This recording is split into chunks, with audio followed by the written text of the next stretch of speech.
all-new episode of Palace Off the Top Rope. Thank you so much for joining me, ladies and gentlemen.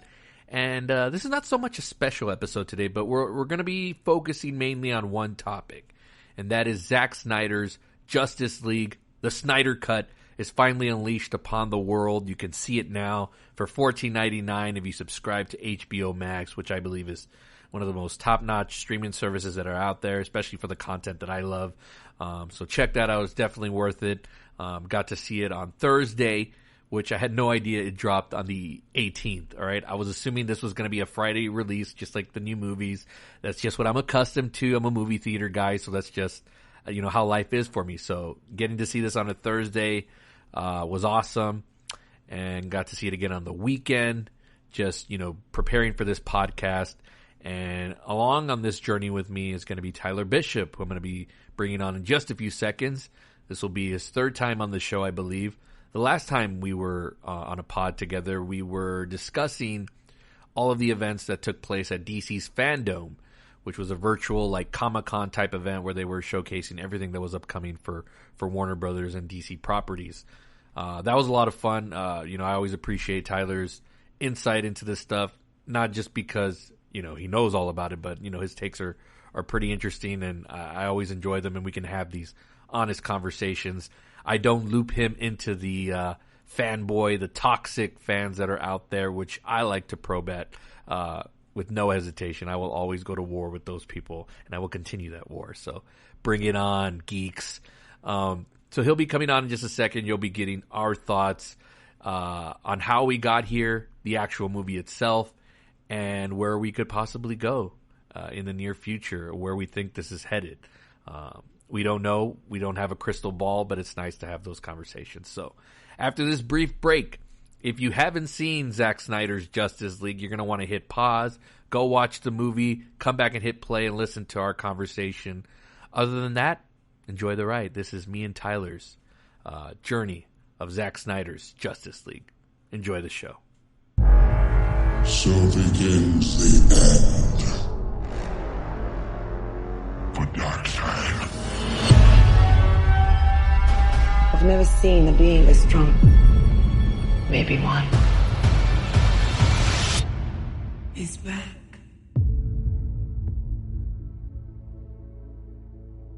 I spent a lot of time trying to divide us. I made a promise to him on his grave. I need to bring us together. There are enemies coming from far away. They serve an old power. This world is divided. No protectors here. No lanterns. No Kryptonian. It will fall in his name. I have turned worlds to dust. All of existence shall be mine.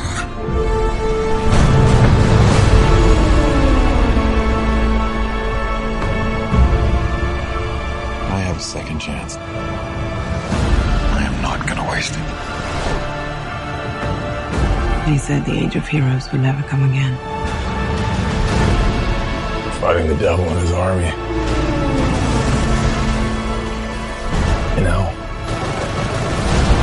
I don't care how many demons he's fought and how many hells. He's never fought us united. It's time to stand. Fight. The time is now.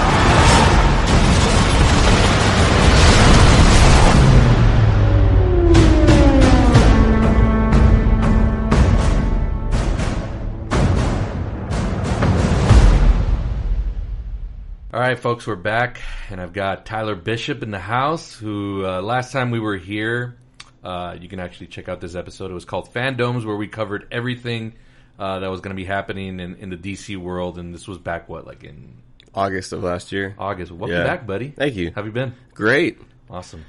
Since we've talked two things have happened. We've gotten Wonder Woman 1984, which what were your thoughts on that? I liked overall? It. Me too. It was. I mean, it was enjoyable. Yes, there's nitpicking as there always is with movies, but for the most part, it was fine. I enjoyed it. It was good. I mean, it felt like one of those movies you would see in the 80s. I mean, granted, I wasn't born in the 80s, but definitely from what I've seen of 80s movies, it was very throwback. Yeah, I felt like it would have fit right in. Of course, with better effects, but everybody was so down on that movie, and I didn't understand why. But of course, like, I mean, and we're gonna be throwing a lot of jabs here at the MCU, but you know, we can't help ourselves. But yeah, but if that were a Marvel project, everyone would have elevated it about 100 times more. Right. And then, of course, we're now here in March of 2021, and the Snyder Cut has been unleashed to us. And the last time we discussed this, and there's going to be a lot of build-up. We'll get into it, folks. This is all about the Snyder Cut, or Zack Snyder's Justice League. That's what it's officially called. We're going to build up to it a little bit. So, in the last time me and Tyler talked, I was kind of like iffy on this version. You know, I was happy that Zack Snyder was going to be able to make it. And if this was just his way to, you know, put an end to this chapter of his life, because I know he dealt with a lot of personal struggles, and we'll kind of get into that as we recap to how we got here. But, you know, I was just whatever on it. And real quickly, without spoiling anything, I freaking loved the hell out of this thing. He completely swayed me, and I'm happy to admit that I was wrong. And, you know, it's okay to have your opinions changed. It's Absolutely. Good from time to time. Oh, so. yeah. How are you feeling post watching that from the last time we talked? You know, I'm split down the middle. I want more, but if, like you said, this was his end, this is his way of putting that chapter of his life to bed, then I'm perfectly fine with that.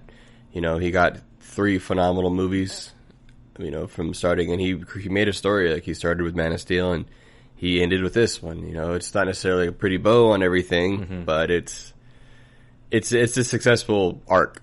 So, would you consider it a miracle that this happened?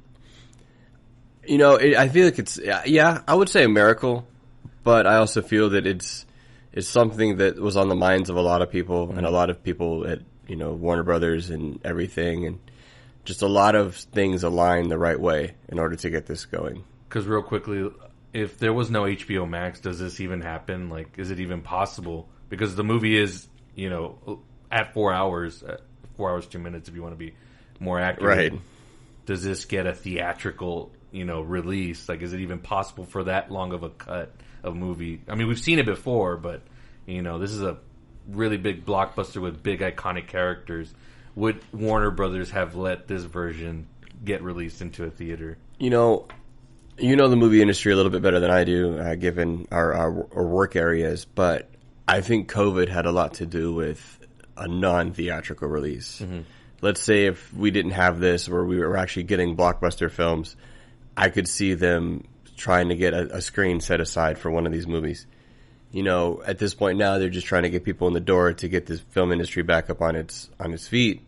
But before, I think that they would have the wiggle room to say, yeah, we'll throw a 4-hour epic, a movie in that one, you know, theater there, and yeah.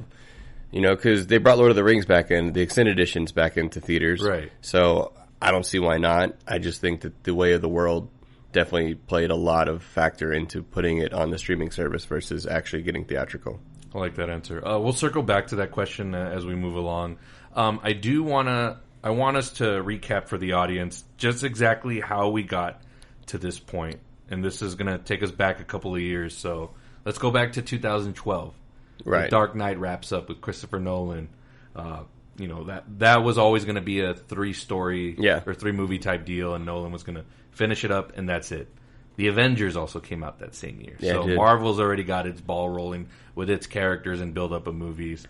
And Warner Brothers and DC are like, well, what are we going to do to counter that? So Man of Steel comes out the year later, 2013. Story by Nolan.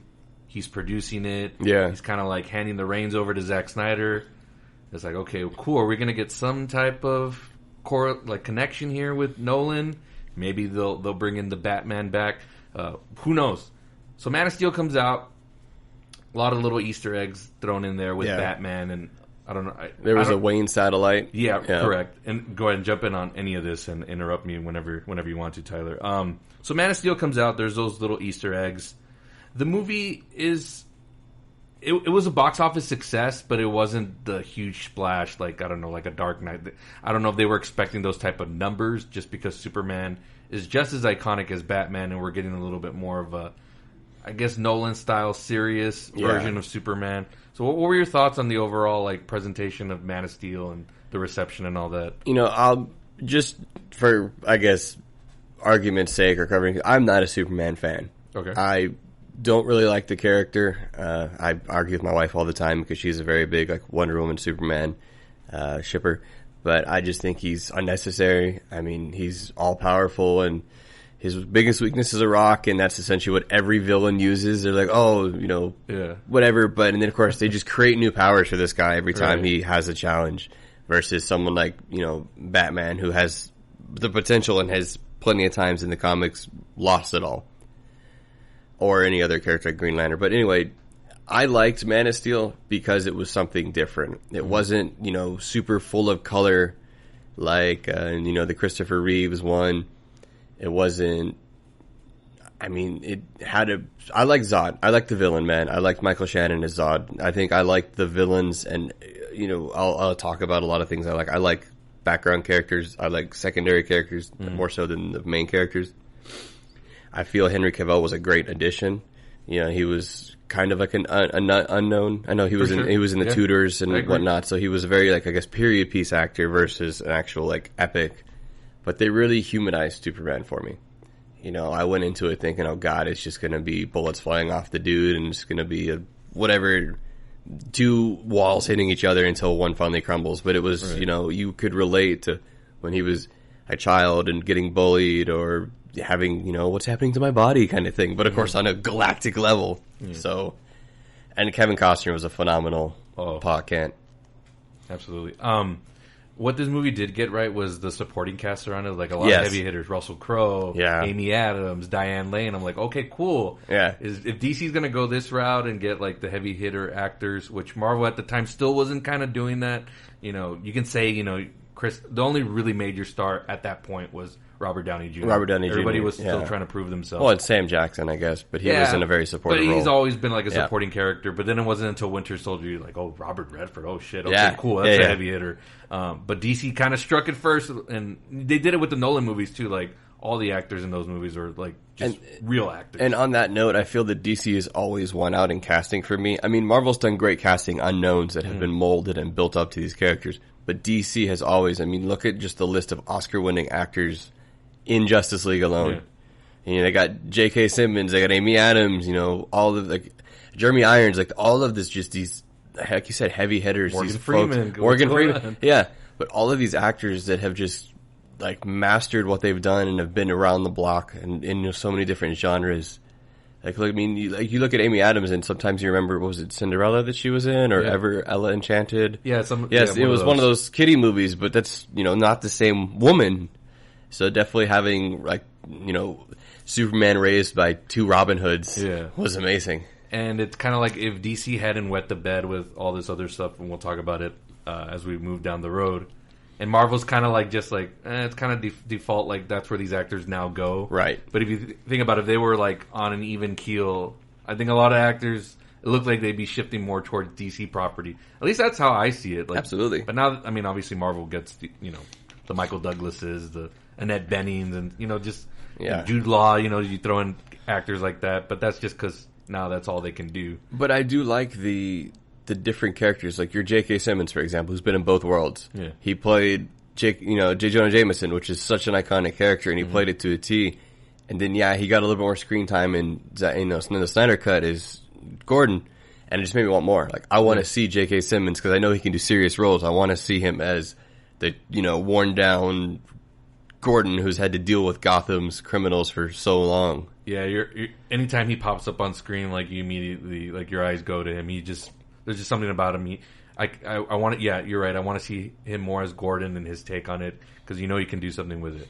All right, so back to Man of Steel. You know, the reception's kind of mixed between the audience and critics. You know, some of it, it's too dark, or that's not my Superman. My Superman doesn't do this. But I've never had a problem with, you know, that's my this or whatever, and with the exception of Batman, which we'll heavily get into. artists and directors, I love for them to put their own stamp on it, their own interpretations, their own vision, So with that in mind, the box office was okay for it, and this is where I started to kind of feel bad for Cavell because I feel like he should have gotten a proper sequel. So all these Easter eggs are planted, Batman, whatever, blah, blah, blah. Right. It's like, oh shit, they're going to start the universe, their own version of it. Cool, I'm all on board with that. And then I forgot what Comic-Con it was. I don't know if it was 2014 or 2015. And I remember being at work and they announced like, oh shit, like it's kind of like a sequel, but not really. So they announced Batman v Superman: Dawn of Justice. I was like, okay, they're going to shoehorn Batman right into this. Yeah. Batman's the moneymaker. Right. Why not flow with that? Cool. And right away in my head, like, oh shit, well, is Christian Bale going to come back? Yeah. And there was rumors of that. I don't know if you heard any of that or if there was true. rumors and whatnot. Yeah, that they were talking I about think it. they were offering him, like, I remember reading something like they were going to offer him Bale, like, I don't know how much money to come back.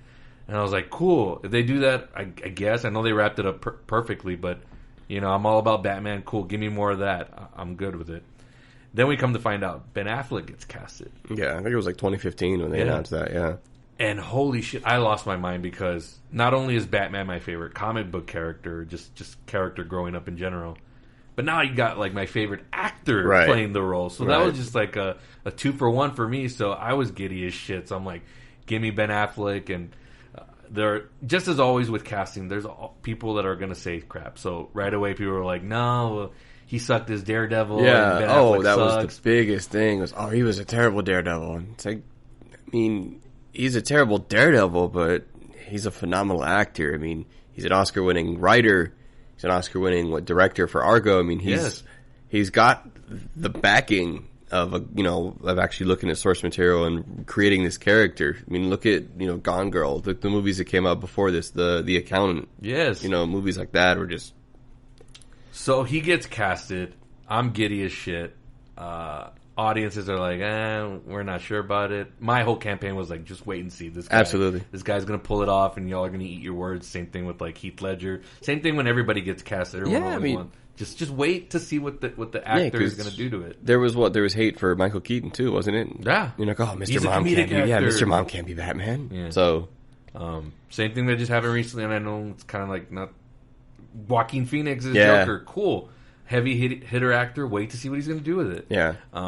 So my whole campaign is I was excited for that, and this is where I feel bad for Cavell because I'm sure, and I made a lot of jokes about this on social media at the time where Cavell's coming in like, yeah, Man of Steel was awesome. What are you going to do next, Zack? And he's like, we're gonna kind of bring in Batman. And it's gonna kind of be like a co movie. It's not really yours just anymore. So they bring in the Batman. They cast Gal Gadot. They're going to bring in Wonder Woman. Yeah. And I thought that was a great casting, too. I was like, oh, shit, she was great in the Fast and Furious movies. I mean, that's all her credit was like the 2 Fast and Furiouses, I think, by that time. And I was like, okay, cool. Like, she's got the look for him. And I know there was, we don't have to get into, like, everyone complaining about, like, she's not built enough or whatever. Yeah. But I was like, okay, cool. Like, I like this. So the build-up for it, I was getting super intense. Trailers. I remember the teaser trailer for Batman v Superman premiering at the Palladium and people coming just to watch the trailer. Wrapping around the line around the building just to watch a trailer. And just the first glimpses of it, I was like, oh man, this is going to be fucking awesome. Batman in the armored suit. Like, I've never seen this Batman before on my screen. Yeah. Even teases of him in the Nightmare with the trench coat and all that. I was like, oh shit. Yeah. This is different. I like this. I was working at one of our theaters in the South during that time, and Star Wars Force Awakens had come out, and that one did okay, like as far as for that audience. But when Batman v Superman came out, holy shit! Like, I mean, I could have told you it felt the same like Dark Knight, like just mounts of people coming to see that movie.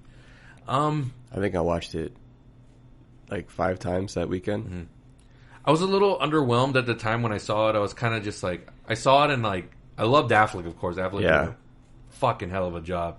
And I guess I leaned more towards that. I started telling her, like, I fucking told y'all. Yeah. Told y'all Affleck was going to pull it off, and he did. And I kind of forgot about the movie, and I was just like, okay, whatever. You focused on the character more so than the overall. Yeah. Right.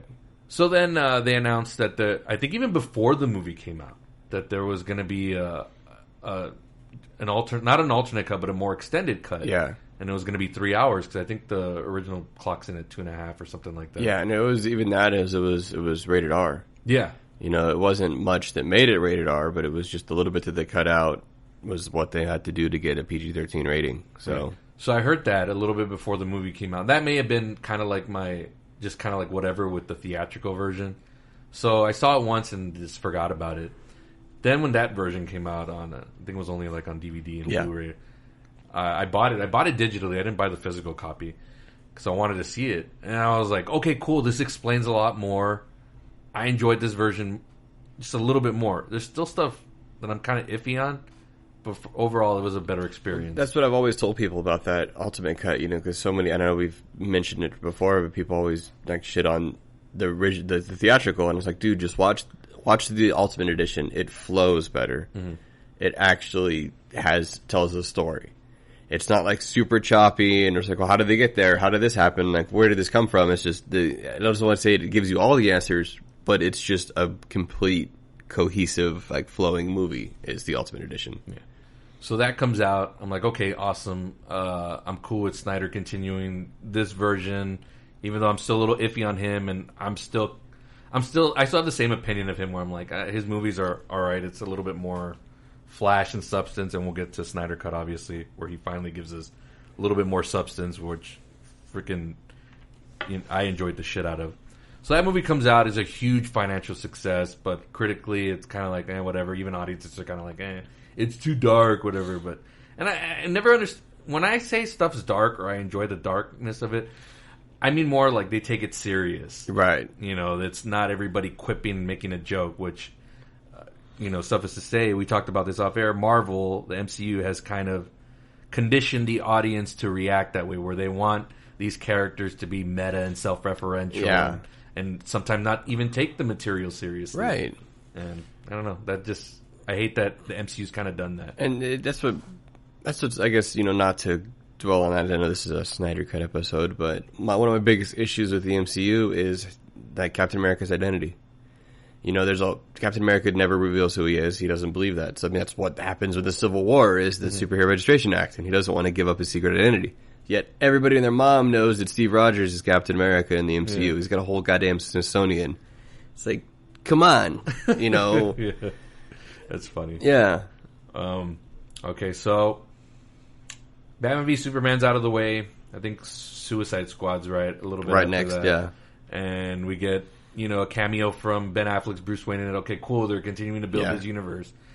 That movie wets the bed as far as reception of it or whatever. That movie made a shitload of money though. Mm-hmm. But kind of audiences are kind of souring on it a little bit. People are already conditioned. They want it to be exactly like Marvel. Right. And Justice League is coming like a year later. And I've always been okay with this because I thought even before, and I know everyone now knows like Iron Man, Captain America, all those as the household names, but just alone Batman, Wonder Man, and Superman are more iconic than all of those characters, right. Even pre-MCU, all of that. Yeah. The most iconic characters like in comic book and even in pop culture. So you don't have to do this world building and so many movies before we get to the team up. So I was like, okay, cool. DC could go this route, have the team up, and then they can split off and do their own separate movies or whatever. Wonder Woman comes out in summer of 2017. Mm-hmm. Critical success. Obviously, everyone falls in love with Gal Gadot as that character. She does a tremendous job. Kind of gets DC back going. It's like, okay, cool. Yeah. We got Justice League right in November, which I thought was a weird release date for me. It was like, Justice League should have been a total like summer movie, June, July. It was like the week after Thor Ragnarok or something like that. A couple weeks after Thor. Thor was, and that's a total like goof fest. That movie. I mean, I like Thor Ragnarok. But that's Taika Waititi, man. Yeah. That's his style. That's fine. Good for him. Whatever.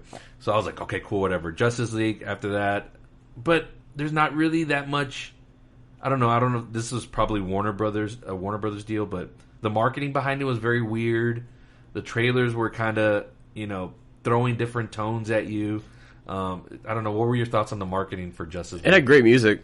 Oh, yeah. Those trailers were great music, man. Between the Gangs of Youth cover of Heroes and then, of course, the Junkie XL, Gary Clark Jr. mix of Come Together. I mean, phenomenal White music. Stripes or whatever. Oh yeah. I saw you, on your little tweet thing where you're talking about the part in Justice League when Aquaman's walking into the. I'll give you that, man, dude. The White Stripes is so much better than the music they used in the Snyder cut. It just fits that, like, the air of Momoa putting on for Aquaman. So I don't know, man. The marketing, and I was actually going to bring this up too, is they were kind of like half and half marketing it.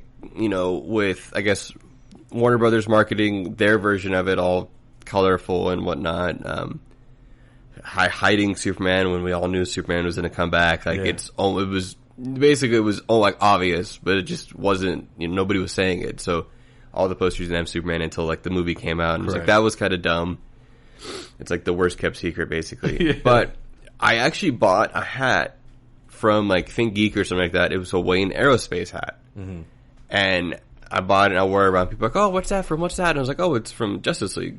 And then the movie came out and nothing happened. Well, the Flying Fox, the ship that they have in Justice League, is kept at Wayne Aerospace. And they don't mention that in the Whedon cut, but it's kind of talked about in the Snyder cut. So literally, I bought a hat for this movie that didn't make sense till now. Because it wasn't mentioned till now. So I don't know if they just didn't know what they wanted to do with marketing, or they had already, like, paid for this stuff, so they threw it out there and didn't really say anything about it, then just went on their way of doing it. But I enjoyed some parts of their marketing. Yeah. Okay. Yeah, I remember I got the poster for it, and I forgot who did that cover where it looks like a graphic novel cover, and I was like, man, it just needs Superman. And I forgot if the theaters released it to us later on with Superman on it, but all of the lead up, like, no Superman anywhere. I'm like, God damn it, that's what this is missing. Yeah. And I don't know, I forgot if I kept that poster or not. I don't know. I probably after the movie I ended up trashing it. Yeah. So let's talk about our experiences with the Whedon version or Warner Brothers version of Justice League. I could talk about mine first and we'll get into yours. So sure. I went into this like, okay, cool. I know Snyder had left production due to the passing of his daughter, and condolences to him and his family and all that. It sucks. Like, he had to leave. This project was already a long time in the making because they started not too long after Batman v Superman came out, right? So this had already been going on for a while, the filming and all that stuff. So I'm like, okay, shit. Like, they brought in Joss Whedon to reshoot and stuff. I was like, it was the very end of production is when they brought him in. Essentially, it was for, like, I think it was during the editing process, and if it came up that they needed reshoots, Joss was to, like, oversee that whole process. Yeah. And I guess what he ended up doing was just reshooting, like, 75% of the movie. So and that's crazy because, like I said, it had been years. I'm like, I know they shot. I remember reading so many production updates on this, and and I think I remember seeing a picture of Cavell and the Black Superman. Yeah. So like, okay, cool, that's interesting. We'll see what happens with that. And then the movie comes out. I did my screening with my employees and all that stuff, and I was just like, what the hell is this that I'm watching? Like, complete 180 from what they had done in Batman v Superman. Ben Affleck was not the same character. Of course, I paid more attention to that than anything else. And, everybody was quick-witted, just like the Marvel characters, a lot of meta and self-referential. I came out of it super angry, like, really angry, because, first of all, Batman's my favorite. Like, they've already messed him up once. Right. With, Clooney and all that stuff. And I already dealt with that once, and I was like, God damn it. They did it again. Are you kidding me? I was so, like, put Batman away for 20 years. I don't want to see him on screen again. Like, I'm just so mad. Like, and employees behind me were, like, giddy about the movie, and I was like, you like what you like, and that's cool. But that was the first time where I was like, what, fuck you. Y'all are wrong. Like, this movie did Batman wrong. This movie did a lot of things wrong. Yeah. And just super mad. So, yeah, I was done with it the moment I saw it. What was your experience with it? I mean, I liked it. I like any I'll go watch superhero movies till the cows come home, man. I love them all. That's why I feel confident when I talk bad about Marvels, because, like, I still enjoy the movies, but just, I have issues. I liked the Justice League, the theatrical one. To me, it felt like an episode of the animated series. It had, it was a little dark in some spots. It was, like you said, they were all, quippy and quick-witted. It was super quick. It was only like an hour and a half was the original runtime. So, they threw in conflict resolution all in one episode. Just like, the Justice League Save the Day. They really didn't have like a part 1, part 2 kind of thing like sometimes they do in the show. So I enjoyed it. I wanted more. I wanted to see a continuation, like you said, of the BVS because, like you said, it was just 2 different movies.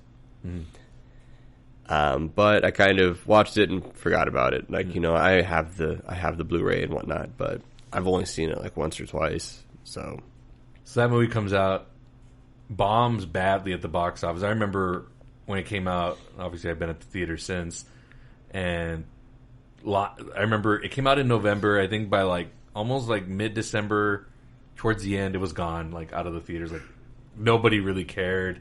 I think it only made about $200 million, which is what freaking Avengers movie do on opening weekend. Right. And that's what this movie should have been. It should have been bigger than the Avengers. Yeah. And we'll get to, again, we're building up to Snyder Cut. It's coming, guys. Had this version of Justice League come out and it had been promoted properly, it would have been bigger than the Avengers, for sure.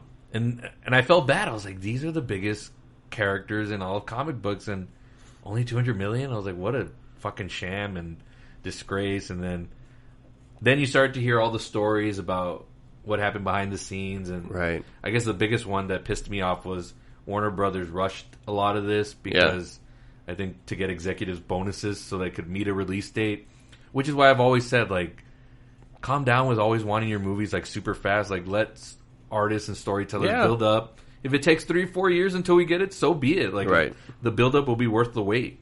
So they kind of rushed this thing. And where are you on as far as like the blame? Like, do you put more percentage on Whedon or more on the studio, half and half? Like, what are your thoughts on it? I mean, it's half and half. I feel that, Whedon's a yes man, and the studio liked that about him. So they would, of course, I think he kind of came in and he has his own signature way of doing things with his shows and movies. So he came with that idea. I don't think he was.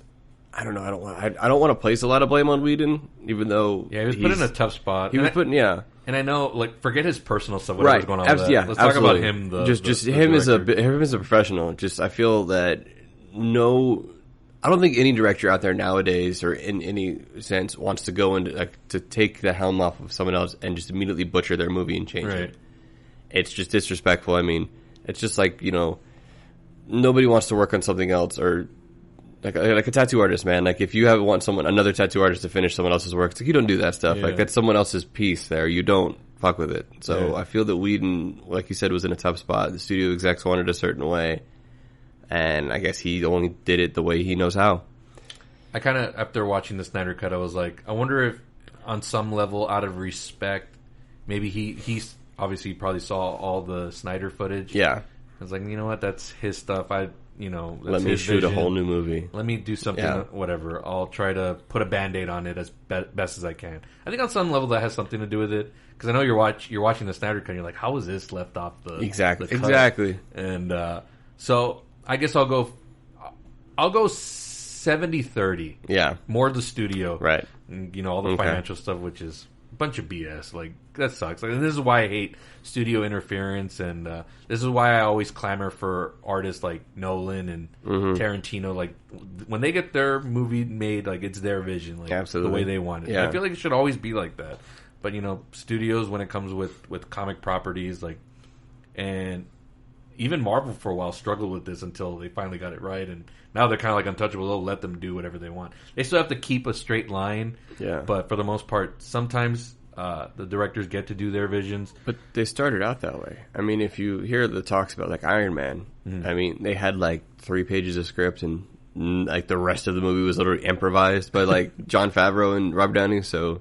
like they started by the seat of their pants, and then, then when corporate kind of came in, but, like, they found their stride. But, so, the studio interference had a lot to do with this. And then post that, like, you hear all the rumblings, and, there's a hashtag that starts online called Release the Snyder Cut. It was right after the release of Justice League. So the first tweet for Release the Snyder Cut was, like, November 18th or 19th. Oh, wow, okay. 2017. I think I was full on a Twitter guy by then. Yeah. So I remember seeing that. Then we had movies after that, Aquaman and Shazam, and what else? Was there anything else post Justice League that I'm forgetting about? That was it. It was just those two. And those movies were financial successes. Aquaman more than Shazam for sure. And the directors did their own spin on it and their own kind of more creative leeway on it. Like James Wan. Like, I still haven't seen Aquaman fully. I've only seen it in parts at working at the theater, and then whenever it's on HBO.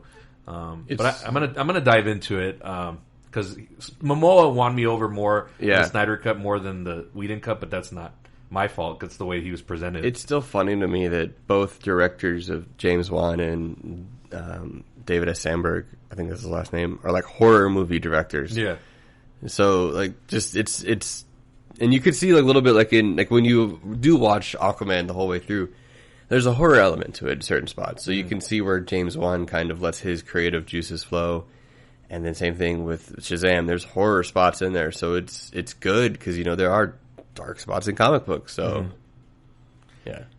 So that hashtag starts online, release the Snyder Cut. I poke fun at it, but also it's a mixture of anger because I'm like, I want this to just go away. They fucking butchered this. I don't believe in this. There's no Snyder Cut, whatever. You're just an old man sitting on a porch, but you don't want those kids to play. It's the angry little comic book toxic fanboys. And for the record, Tyler, I don't put you into that category, so whenever you see me post about annoying toxic fanboys, I'm not referring to you because I know I can have honest conversations with you about this stuff and not have it be completely biased. And, to be fair, like, there are people in the Snyder fandom that are toxic. Don't get me wrong. Like, I'm not going to defend some of the scum. But the Snyder fan base has raised over $500,000 for, like, suicide awareness and all of these other campaigns.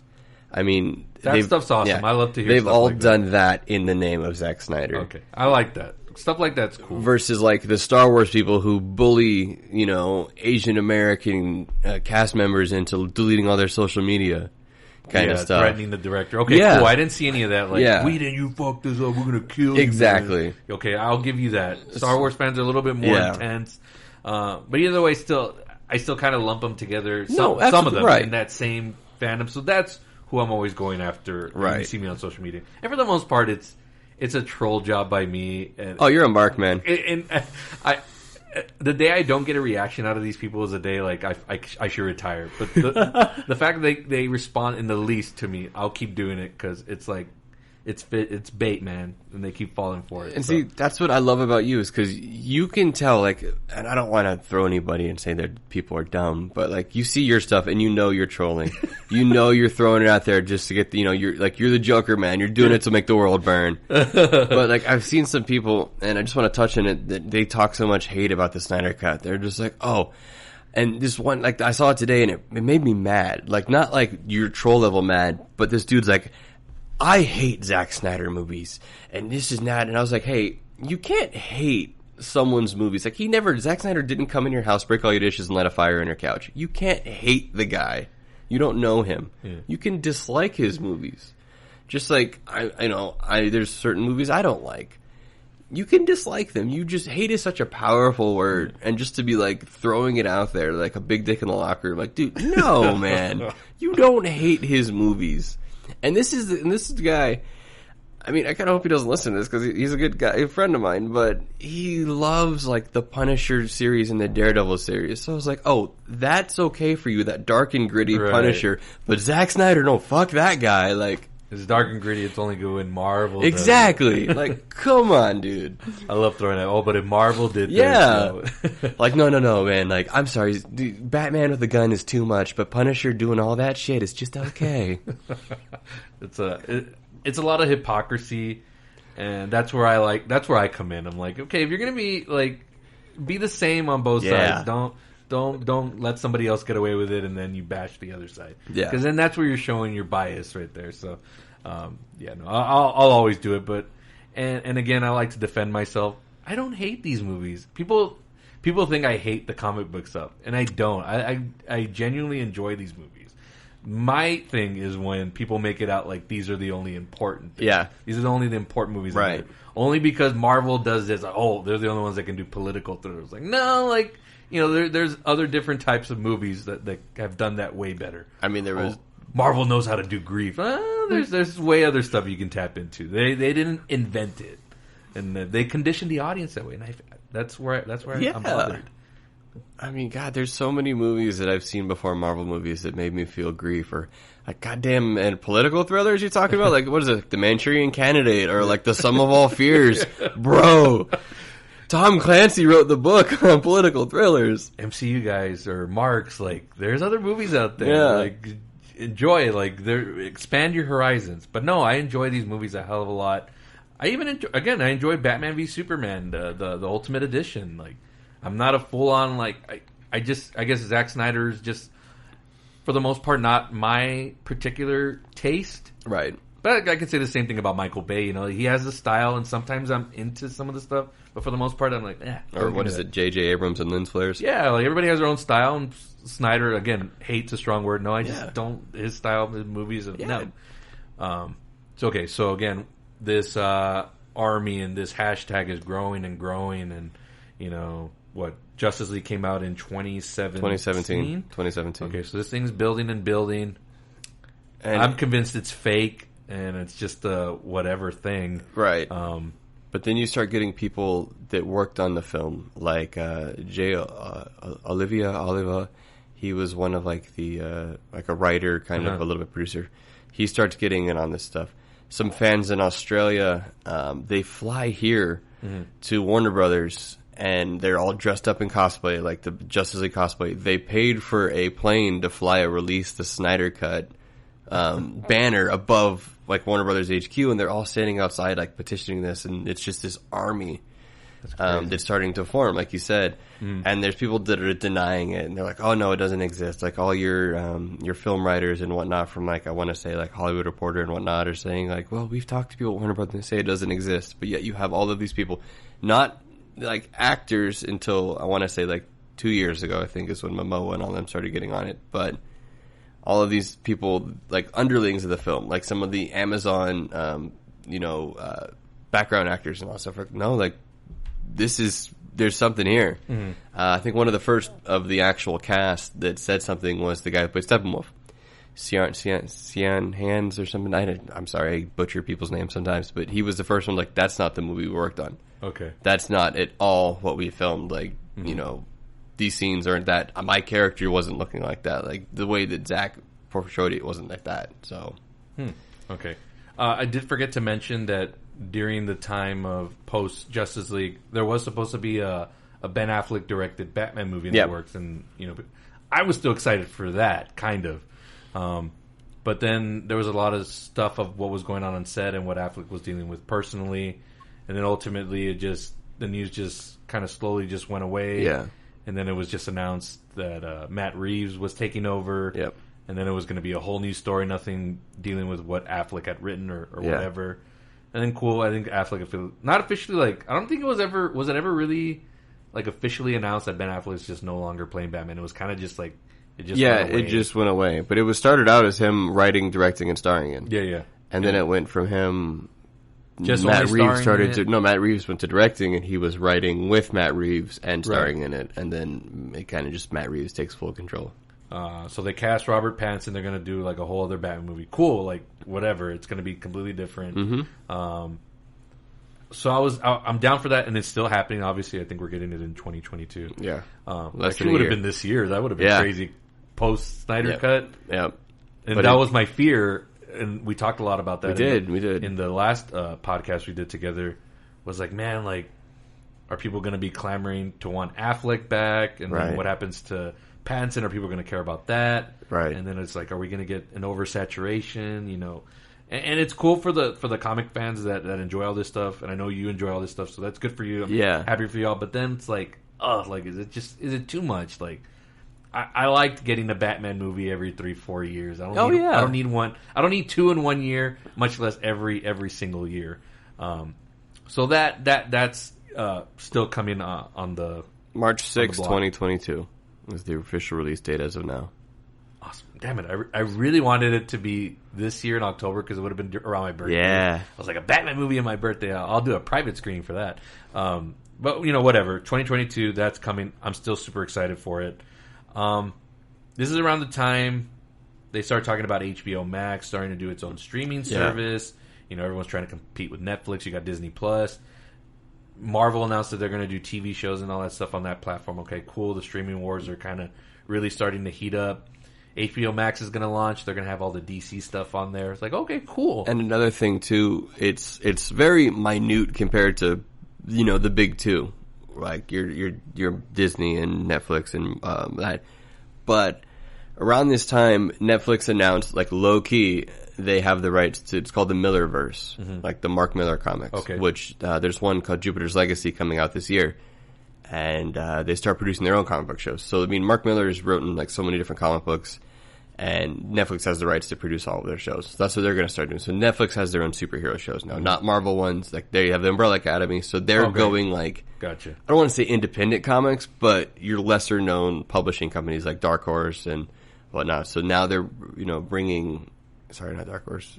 But yeah, they're bringing out, you know, like these low-key comic books. So now Netflix has their own army of comic book stuff now. Gotcha. So, that's pretty cool. Yeah. I think you're the one that mentioned to me how Ben Affleck had tweeted about the release of Snyder Cut and Gal Gadot, and I was like, okay, everybody. Cool. So they're starting to be a little bit more rumblings. This thing might be real. I'm still kind of like, it's whatever. It's like, I don't think it's real. And then there was an announcement that, you know, they had actually cast Darkseid.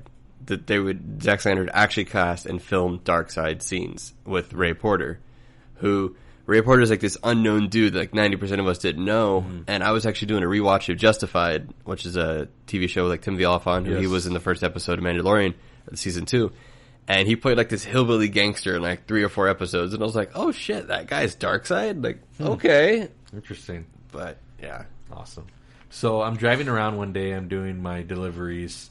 I think this was around, last year around the pandemic time. So I'm getting geared up doing that. They're announcing HBO Max, all these different stuff they're going to do. And then I get a text from a buddy. He's like, hey, it's fucking real, man. And I was like, what? What's real? He's like, the fucking Snyder Cut. And I was like, what?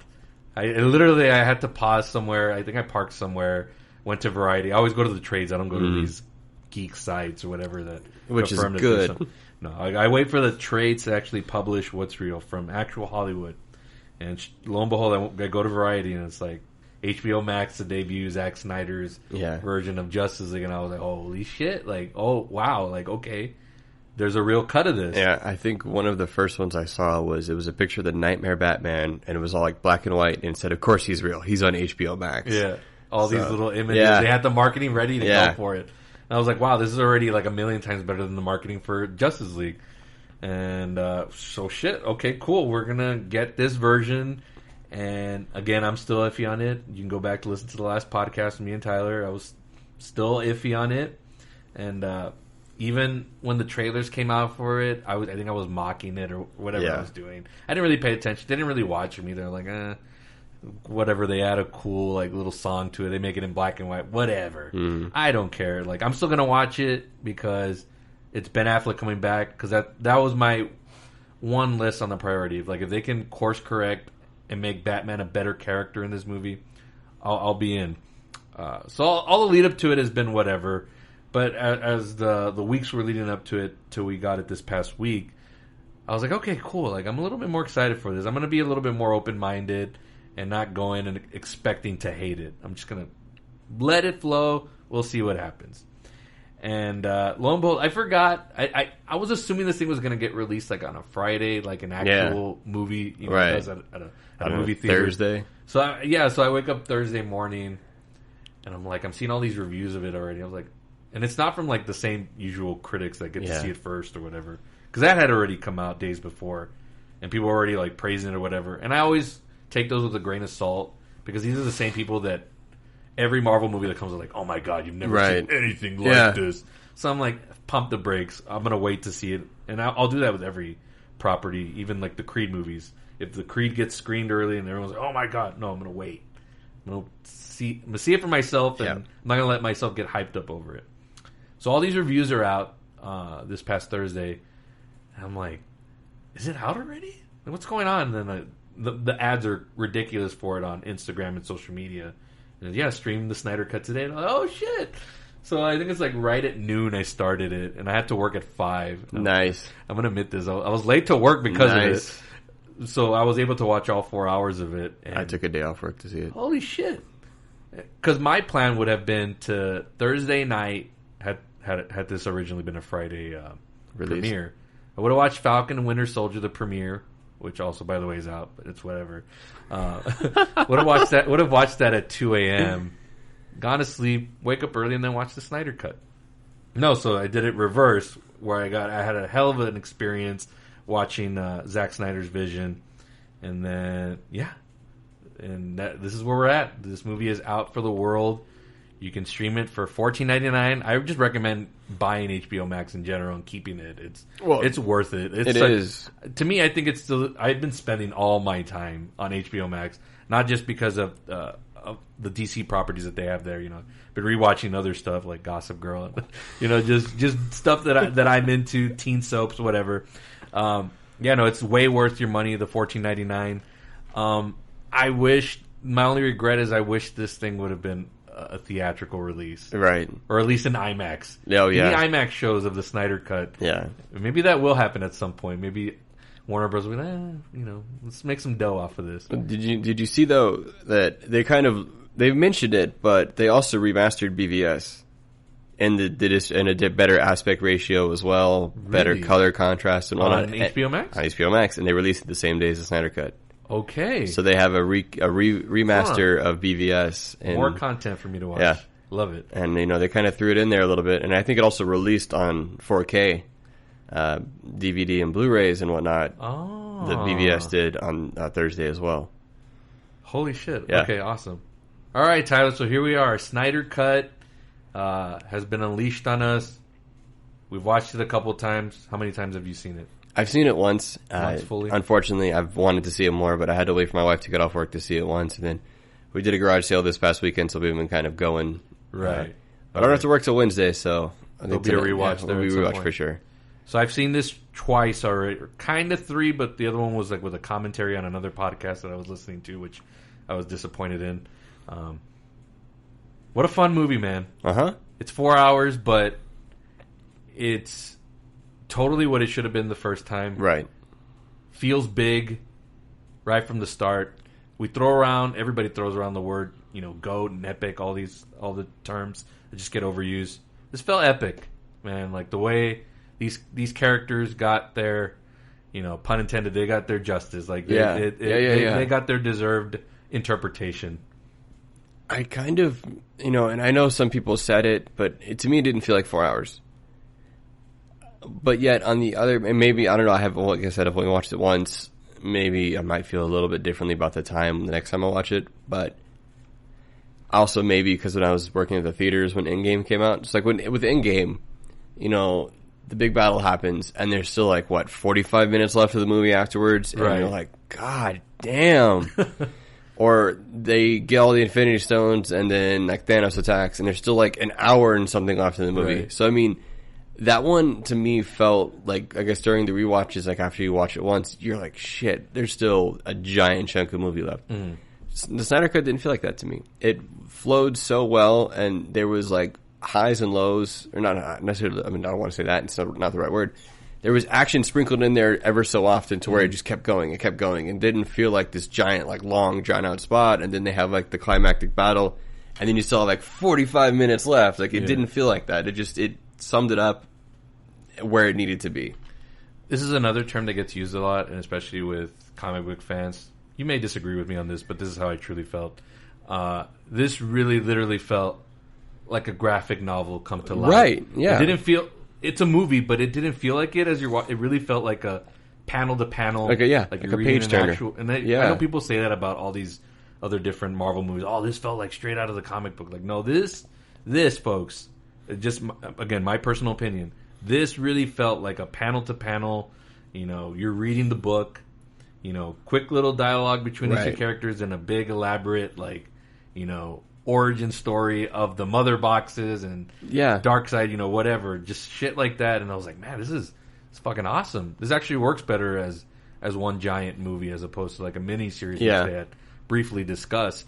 What's your take on that? Do you agree with me on that? I do, and I think that for anybody that complains that 4 hours is too long, I mean, you're the same people that are literally binge watching every time Netflix drops a 10, 13 episode series that night. That was Snyder Cut was split up into 7 parts, and it had endings to the parts, and a little dark scene was at part 2. So you could have literally paused it at any time, went to bed, went to work, and came back and started the next part, and not skipped a beat. So I feel that the people that bitch about it, they're just lazy. They like to whine about what everybody else is whining about. So it worked. It could have worked as a miniseries, I think. I think that, like you'd mentioned, I think before we got on the podcast, or even a little bit on the podcast, is that it would have been all the talk for like the next, however long they plan to keep the miniseries going, whether it was like once every other week or once every month. It's just that every time that they ended a part, or I could see where they could have split it up, people were just like, no, like we need the next part. Like, come on, like bring it so bad. So yeah, that was all the conversation this weekend that I saw was Snyder Cut and maybe a little bit of Falcon and Winter Soldier. Yeah. But I think nowadays when you know something's a hit or pop culture is like, they'll make memes of it. Oh yeah, the memes are amazing. So the memes that I started to see right away were everyone poking at the Zack Snyder integrity, the 4.3. Yeah. So you would see all these little memes of different like, oh, this is in 4 point whatever to keep the integrity of Adam Sandler's version or whatever. Right. So, and like my wife didn't like it. She was like, I hate the bars on the side of the screen. I didn't mind it.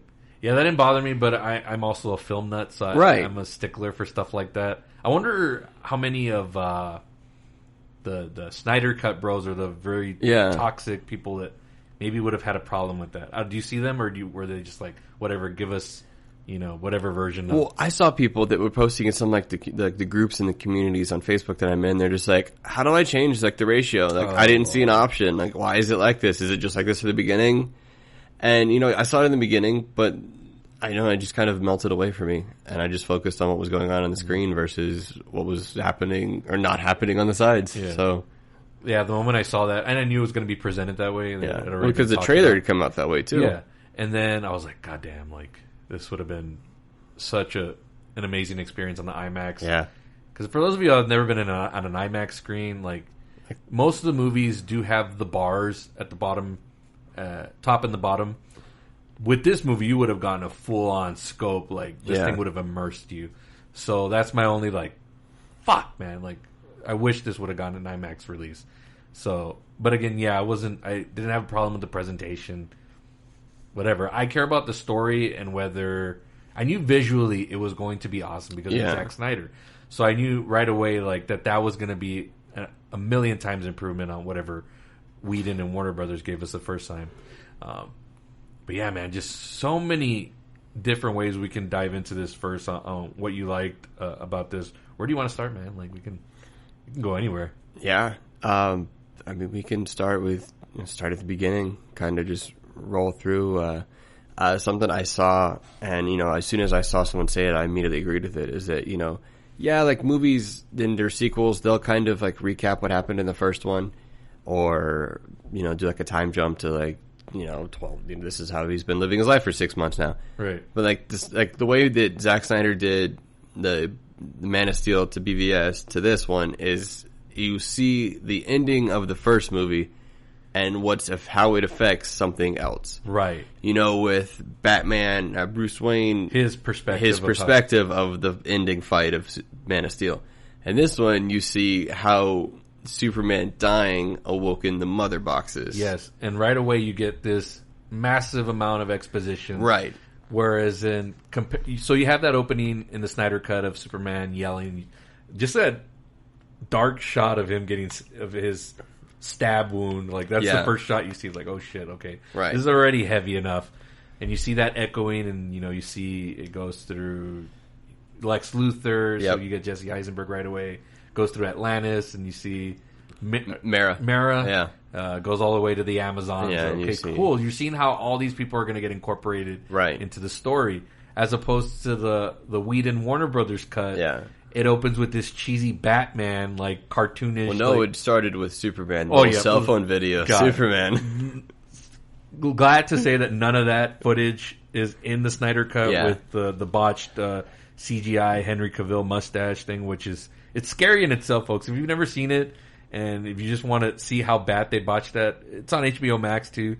The Justice League Whedon Warner's version. Henry Cavill's face is just if I'm Cavill, I'm never watching that. Like, if I was an actor, I'd be embarrassed to ever. Did you ever see the video of him making fun of it? No. The whole like mustache thing, where I guess when he actually shaved it off, he had like this whole like little like video on Facebook where he talks about like, you're gone but not forgotten. Oh, that's great. Well, at least he can have fun with it, so that's good. But me as an actor, as a self, like, just I don't know. I would be too embarrassed to ever see that again. But that opens up with that, and then a cartoonish Batman scene with the fakest background of a city I've ever seen. And I mentioned this off air. You could have put Adam West's Batman in that scene, and it's still as silly. And the way they introduce the mother boxes with like a green slime. Yeah. What do you want from me? He blows up a parademon. He blows up a parademon, and you see the mother boxes. Yeah. And in that movie, it's like they're doing all this quick explanation on what they are, right? And you're still kind of left like, what the hell? What? Yeah. Like, what are these things? Yeah. This movie takes its time and really explains to you the origins of it and what, quote unquote, the powers it has and what it does and doesn't do. So they did a really good job with that. So that's why I'm okay with it. With the runtime being a little bit over 4 hours. There's trimmings on it you can do, but... I mean, with any... And I mentioned this off air as well, but with any movie that's so long, you can trim it down. I'm not saying that the Snyder Cut and Zack Snyder needed every single second. Like, you know, the Icelandic woman that was singing when Aquaman went in the water. Oh, goddamn. Great mind. You know, it was interesting, and there was a funny meme that came out of it, but, I mean... Like, you didn't need her to sing a whole song. Let's keep it going. Right. 30 seconds of it, cool. They're worshiping the dude for whatever he does. Let's move on. Same thing with, like, Endgame. I don't think you needed all of, you know, I don't, like, that's the thing is, people will fight me on it, too, because I've had people do it before, but, like, you didn't need Thor talking to his mom. Yeah. You know, you didn't need some of that stuff. So, every movie could have been shorter. Hulk, Ant-Man, Captain Rogers in a diner. Yeah. Quipping. Exactly. Every movie... For the love of God, you could cut stuff out. Like, it's not needed. But, yeah, another thing, too, I like about the very beginning is, like, we mentioned, like, how it showed, like, Atlantis and the Amazons.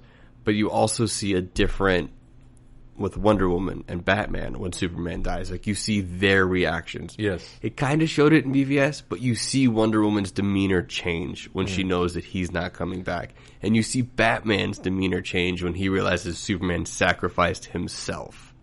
For, like, to end Doomsday. So, right then and there, you're already like, oh shit, the tone has changed. Yeah. The color palette scheme changed as well, which I fucking love because it looks like a real movie now. Right. You know, I know you mentioned that it looked like or it reminded you of the cartoon, the Whedon. Yeah. But also, like, the colors didn't work in that movie. Like, no. It just did not fit whatever they were trying to do. And with the Snyder Cut, you know, I'm looking at it and we talked about this off air.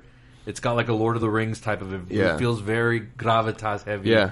And like a Master and Commander, Russell Crowe, like these epics, like at sea and these mythical creatures and characters. And I love the color palette of this movie because even the final act is like, it's almost sort of kind of similar to the Whedon version. Right. But it's not as silly. And it looks more realistic. Well, the colors that, you know, like the super red and orange wash that Whedon did in the ending was just unnecessary versus, you know, how it was in Snyder's it was just very, like, alien, I guess is the right way to put it because, I mean, hell it was, but it was very, like, you know, organically alien. Yeah. And as far as, like, the color palette goes, I laugh at color palettes because... You know, like, every time you see a movie set place in Mexico, it's always like that orangish brown, and then I've actually been to Mexico, and I was like, it's not like the movies! Yeah. My wife's like, what the fuck are you talking about? And I was like, it's not orange! But anyway, like, to me, it felt like when Wonder Woman fights those guys, I think it's London, right? Whenever they have she fights the terrorists? Yes. Yeah. And to me, like, London is very, like, gray. I've never been there, so I'm sure it's colorful. But, like, the buildings and stuff like that are very, like, that mute stone. So the color palette reflected off of the buildings and the surroundings. So that's why I enjoyed the Snyder's version of it more. You'll appreciate this as, you know, we've talked about this a lot as we've grown to know each other. We're both into movie soundtracks and scores. Hell of an improvement with the score here. Mm-hmm. I was watching the Whedon cut last night, and I know they brought in Danny Elfman to overdo it. It's a lot of dun, dun, dun, dun, dun. Like, it's very like, and you know, like, to reference our good friend Abe here. Abe is like a nostalgia whore, and like I love nostalgia, man. But like that's why I feel like they brought Danny Elfman in. Like when he brought back like the '89 Batman soundtrack for like the introducing of Batman, I was like, it wasn't needed. It was there just for, like, the people of Abraham's age to be like, oh, God, it's amazing! And it's like, yeah, it was for that, but no, you know, And I love Elfman to death. I love his soundtracks, what he's contributed to the film world. But for this movie, imagine if they put that score in that movie. Wouldn't it have kind of taken you out of it a little bit? Absolutely. So it didn't work for me in the Whedon cut, and obviously I'm glad they brought back. Was it Junkie XL or Tom Hulkenberg? Yeah, however you want to call it. He's got. I mean, he's doing Godzilla versus Kong. So I don't know if you've ever heard some of his. He's already, I think, dropped the Kong theme that he did and the Godzilla theme. He did the first Deadpool movie. Mm-hmm. So I mean, he's got some Mad Max, Fury Road. Mad Max. He's got some fantastic scores. Yeah, he's built up a pretty good little resume. Yeah, but yeah, his score over it makes the movie heavier, more operatic, in a way, not in a cartoonish way the way Elfman did it. So that was so the color palette and the score already won me over on this. But more than anything, my one biggest thing, and I already mentioned this earlier, was they course corrected how Batman is portrayed in this movie. Absolutely. In the Whedon cut, he's such geriatric. He's a geek. He's afraid of Superman. Yeah. He's pining over Clark Kent so much in that movie. I noticed. I was like, something's definitely bleeding. God, I want you to send out a feeler. Do you talk to fish? What is he doing? I'm sure Affleck was either drunk or whatever, but how did he agree to say some of these lines that he said in that Whedon cut? Do you talk to fish? I mean, God damn. Even the first, when he meets Arthur Curry in the Whedon cut, it's quip, back and forth. And then the Snyder cut, that's the first scene also that you see in interaction of dialogue, and it's so fucking they play it straight. He drops the money, man. And the kid takes it. That's it's so Bruce Wayne kind of thing. But they play it so straight. And it's why couldn't they just leave it be? They'd have to throw in I know they have the whole you dress like a bat or whatever. Yeah, but that's just Aquaman being Aquaman. Right. It works for that character. Yeah. So it's cool for him to throw a jab every now and then. But Bruce Wayne's got to play it straight, dude. You just lost Superman, and he's got all this shit's happening. But at the same time, too, Bruce Wayne is a billionaire. He's got the money, he's got the status. So of course, he's gonna think that everybody in the world already knows him, even the people on a small little Icelandic Norris island. Yeah. So he's gonna show up like Bruce Wayne, and that's what he did. Yeah. Goddamn. I saw a meme where it was it's something about the way Bruce Wayne gets out of helicopters before they even land. Because in BVS he got out at the beginning, and in this one too. It's at least Ben Affleck sticking to the shtick of getting out of helicopters before they land. So thank you, Snyder, for restoring my faith in this version of Batman, and we'll talk about this more towards we get to the end. But God damn it, you son of a bitch! I want to see some more. Absolutely, Affleck. If you're listening to this, probably not. But man, please come back. That would be great, man. You're my favorite. Ben Affleck's he's getting his Dunkin' in the morning. He's let's just go and check what's on. He turns on your podcast. That'd be sweet. So that was my number one big takeaway was thank you for course correcting Batman into. I mean, yes, he's a little bit out of his element with all the shit going on around him, but Snyder makes that character work in this world. Yeah. He uses his strengths. Right. Well, look at what he does with his gauntlets. Yeah. I mean, he makes the gauntlets to where they take Kryptonian energy and all that and dissipates it. I mean, they did it first, Russo's. Yeah. Batman did it first. Yeah, I like that. What is it? It was like a shield. Yeah, it was I forget. I don't know if they used any part of the Kryptonian ship, but I know it was an additional wrap on his gauntlets that took Clark's heat vision. It took Parademon's shooting. So, but that's always been Batman's strength is that he's smarter than you. Exactly, he'll outthink you. Right. It's not about he doesn't have powers or no, he does have a power. Yeah. It's fucking intelligence. And I think I mentioned on another podcast too, but I remember reading something about when they were talking about the character of Alfred. And his relationship with Bruce in the Zack Snyder versions. And, he's not just a butler. Some versions have him being, a former Special Forces. Some of them, he's, he went to butler school since he was a child. And this one, he's, an engineer. He has, a background in mechanical engineering. That's why you see him, tinkering with, the cowl. Yeah. Tinkering with, the Batmobile. Him and Bruce Wayne built the Batmobile from the ground up to do specifically what he wanted it to do. So that's why you have this Alfred who's constantly working on these things, and it's not just Batman. It's just because they created these characters to do that. Right. And it makes so much more sense. It's not just why the hell is Alfred making, the tech gauntlet and all that stuff, or the cowl in BVS? Mm-hmm. It's because he's a fucking engineer. Another great casting addition to that, or just that universe was Jeremy Irons as Alfred. Absolutely. Big heavy hitter actor, DC. You always got one over on Marvel with that. And, like, the scene of him, like, Diana's making tea, and he's like, oh, let me do that. She's like, no, I'm a strong, independent female, I can do it. He goes, no, like, you're fucking it up. You're not doing tea right. Yeah. So I talked about one of the things. What's another thing that you liked about this movie? The Flash. Oh, well, can I stop you real quick there before you get into your tirade on that? Sure. That was probably the only thing I enjoyed out of the Whedon cut, whatever, was the Flash. Maybe not how he was brought in, I mentioned this on one of my tweets. You can follow me at Robert Palacios too. In the Whedon cut, they introduced Flash on him drawing Sharpie on some asshole's face. It was good. Cool if you want to get the laughs, but you get more sense of what Snyder was trying to do with this version of the Flash in the sequence that he does with the whole car crash with the... I'm assuming that's Iris West. And this whole elaborate... I know a lot of this movie's in slow motion, but that's Snyder style, right? And it fucking works for this. So yeah, I'm not gonna give him shit for any of that. So all that shows you from the way Flash's feet break out of his shoes, to him doing like a single touch on the glass and it breaks. Like, oh, this is fucking awesome, and he's still being funny at the same time. He puts in like a hot dog wiener, and you don't know what it's for, and then he's feeding it to the dogs. You're like, oh, okay, it pays off. So, so that stuff is cool, but. Yes, I enjoy the seriousness of it, but if you're going to have a character that's going to be quick-witted, it's that guy. Right. He should be the only one doing it. Aquaman could do it here and there because he's playing more like a Wolverine type where he's a dick for the most part. He can throw in like a jab. But I'm glad that they kept the Flash the exact same. Yeah. Maybe less of the self-referential, like, we get it. Yeah. Like in Whedon, there's a lot of, it's like a cave. It's a bat cave. Okay, cool, we get it. Or, hey, if we do this to Clark Kent, it's gonna. If we bring it back, Pet Cemetery, we get it. But here, no, everything was almost exactly the same. He's great. Go off on Flash. And that's what I liked was the scenes. I think my favorite scenes out of the entire thing was the scenes with Aquaman and the Flash. Yes, like the when he's trying on the hats for like the military disguise. He's like, "What do you think of A?" And he goes like, "Definitely not A." And then he's like.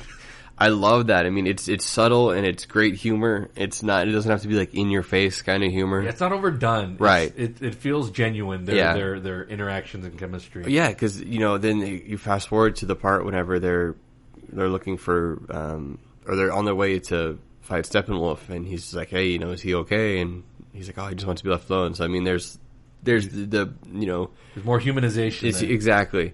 And of course, whenever the Flash ends up accidentally tackling Aquaman, and just he points at him, and like that's become a new meme now. And so I loved the Flash Aquaman scenes, but like the Flash's character was just he was so much more like in the Speed Force, like it was there. There was more heart to it too. Yeah, like even he's a big part of the climactic finish. And right. We can talk about that maybe a little bit more. Unless you want to dive into it now. No, we can talk about it later. But I just like you feel so much. You feel so much emotions with him as far as like with his dad. Yeah. You feel like what he's trying to do, like why he went and saved Iris, just because of you really feel the gravity of him and his dad's situation. Yeah. And that's what I really liked about it. It was glossed over in the Whedon version, but here like you really felt it just as much as you felt every other character. Yeah. More substance, which I'm not used to with Snyder movies, but he does it here, and it works well, and it makes you care more about these characters. Like now I'm excited for the Flash movie, which I've been kind of down on because it's been an up and down production, which is what I like to poke more fun at. Yeah, but I'm excited for more Ezra Miller, and hopefully this movie does get done because I know it's kind of been rocky from the get go. And I loved even too. I think it was last year or the year before when they brought Ezra Miller onto the TV show. Right. Yeah, yes. And they had like the whole I think it was last year. But yeah, or whatever. But yeah, they brought him on there, and I was like, "That's so cool!" Like just and now and showing that there is a multiverse, right? And that these characters are all existing. Momoa won me over in this one because again, those little interactions they help and they make sense as opposed to in the Whedon version, he's just more like he's kind of like the. Are we really doing this kind of thing? Like, or like, just like he has something to say about everything, and kind of more like, well, then why are you here? Like, why are you helping? Like, and it explained how he got the trident. Yes. You know, it explained where he got his stuff from versus like him just rolling up with everything there. Like again, like I know I mentioned off air where it's like, you know, comic books, like we don't necessarily need that explanation, but just the fact that, you know, just if Walco had it the whole time just made so much more sense. Willem Dafoe, another I know. heavy hitter, man. That's like, right. You just see him, like, he's just there. Well, here's Willem Dafoe for a few minutes. Yeah. Fucking awesome. I guess that's my only problem with the color palette was Underwater was kind of a little bit too dark where you couldn't see sometimes. I liked how James Wan did it. Yes. More so than Snyder as far as them not needing air bubbles to talk underwater. Right. And like you see that when they did communicate underwater, they were like dolphin chirps, which I get. Like it's a cool way of thinking. Yeah. But like James Wan put it, as hell, these people have like lived underwater for hundreds of years. Like more than likely, they've created the way of talking to each other. So I did like the way I guess James Wan handled underwater more so than Snyder. But I like them both. I mean, I don't want to compare them because again, they're two different director styles. But I love the Atlanteans' armor in Justice League because it seemed more like an ancient race. Yes, there we go. Yeah. You know, I loved what James Wan did with the Atlanteans. They were like they're a fucking technological marvel. You know, there's like this, you know, city underneath the ocean. So it was great the way they did it too. Very like, you know, like the way James Wan put it is that we don't really know what's in our oceans because we've explored more of space than we have of our own oceans. So I like that it's very alien underneath. So he definitely I loved the way the Atlanteans looked. It's just it was super. Like an ancient race of warriors. So awesome. Another thing I like that improved in this version as opposed to the Warner cut. I'm not keep saying Warner too because they had a hand in this too. I'm not going to blame it all on Whedon, so that's why I'm saying that. One of my favorite tropes in movies is when you get a crew together, and yes, you all have different styles and egos. But they come together and to face a bigger threat, and they just come up and they work together. In the Warner cut, there's a lot of friction and a lot of unnecessary friction. Like in Avengers, I get it, and that's what they were trying to establish.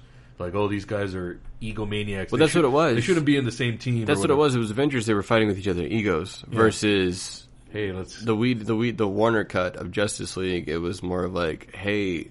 You know, let's all be assholes to each other because we all like come from different walks of life. So I loved in this movie there was some friction in some parts, but for the most part they're all like one of my favorite scenes, and I love a good table talk. Oh yeah, where the camera's panning around, they're all giving their own little insights, and they do that in the Warner cut too. But that's just more bitching to each other. Here they were more cohesive. Well, that's what another thing that I loved about this one is like they all agreed on bringing Superman back. Yes. It wasn't Bruce Wayne like bullying them into it and having to make, you know, talk shit to Wonder Woman about her ex-boyfriend. Yeah. It was unnecessary conflict. And like he didn't go and like, I promise this is the only way. And she's like, enough, Bruce. Like it has to be like how it was in the original or the theatrical. Right. It was a more of like, yeah, let's do this kind of thing. Yeah. And it showed like how smart the Flash and Cyborg were by like finishing each other's sentences, kind of like, you know, it's a change engine. This is what it does. And like it just shows that, hey, they're like the geniuses on the team. Like they're the ones that actually have that scientific background. So, real quickly back to the Flash, the cemetery scene where they're digging up Clark Kent's body. Just little touches and make you care more about the character.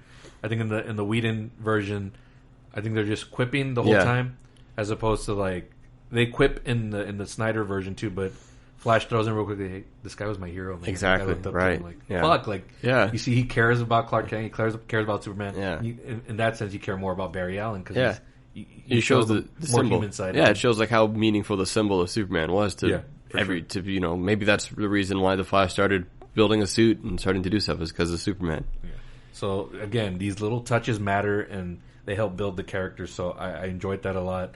So, again, my favorite trope, team coming together, everybody throwing in their insights and to accomplish a goal, and even in the build up to them bringing Clark Kent Superman back feels more heavy. There's more angst, like oh shit, like are they doing the right thing? Are they not? But they're all doing it as a team. Well, that and you know you have the little thing where Cyborg's dad is trying to prove himself to his son, so when they evacuate everybody from Star Labs and he sees them.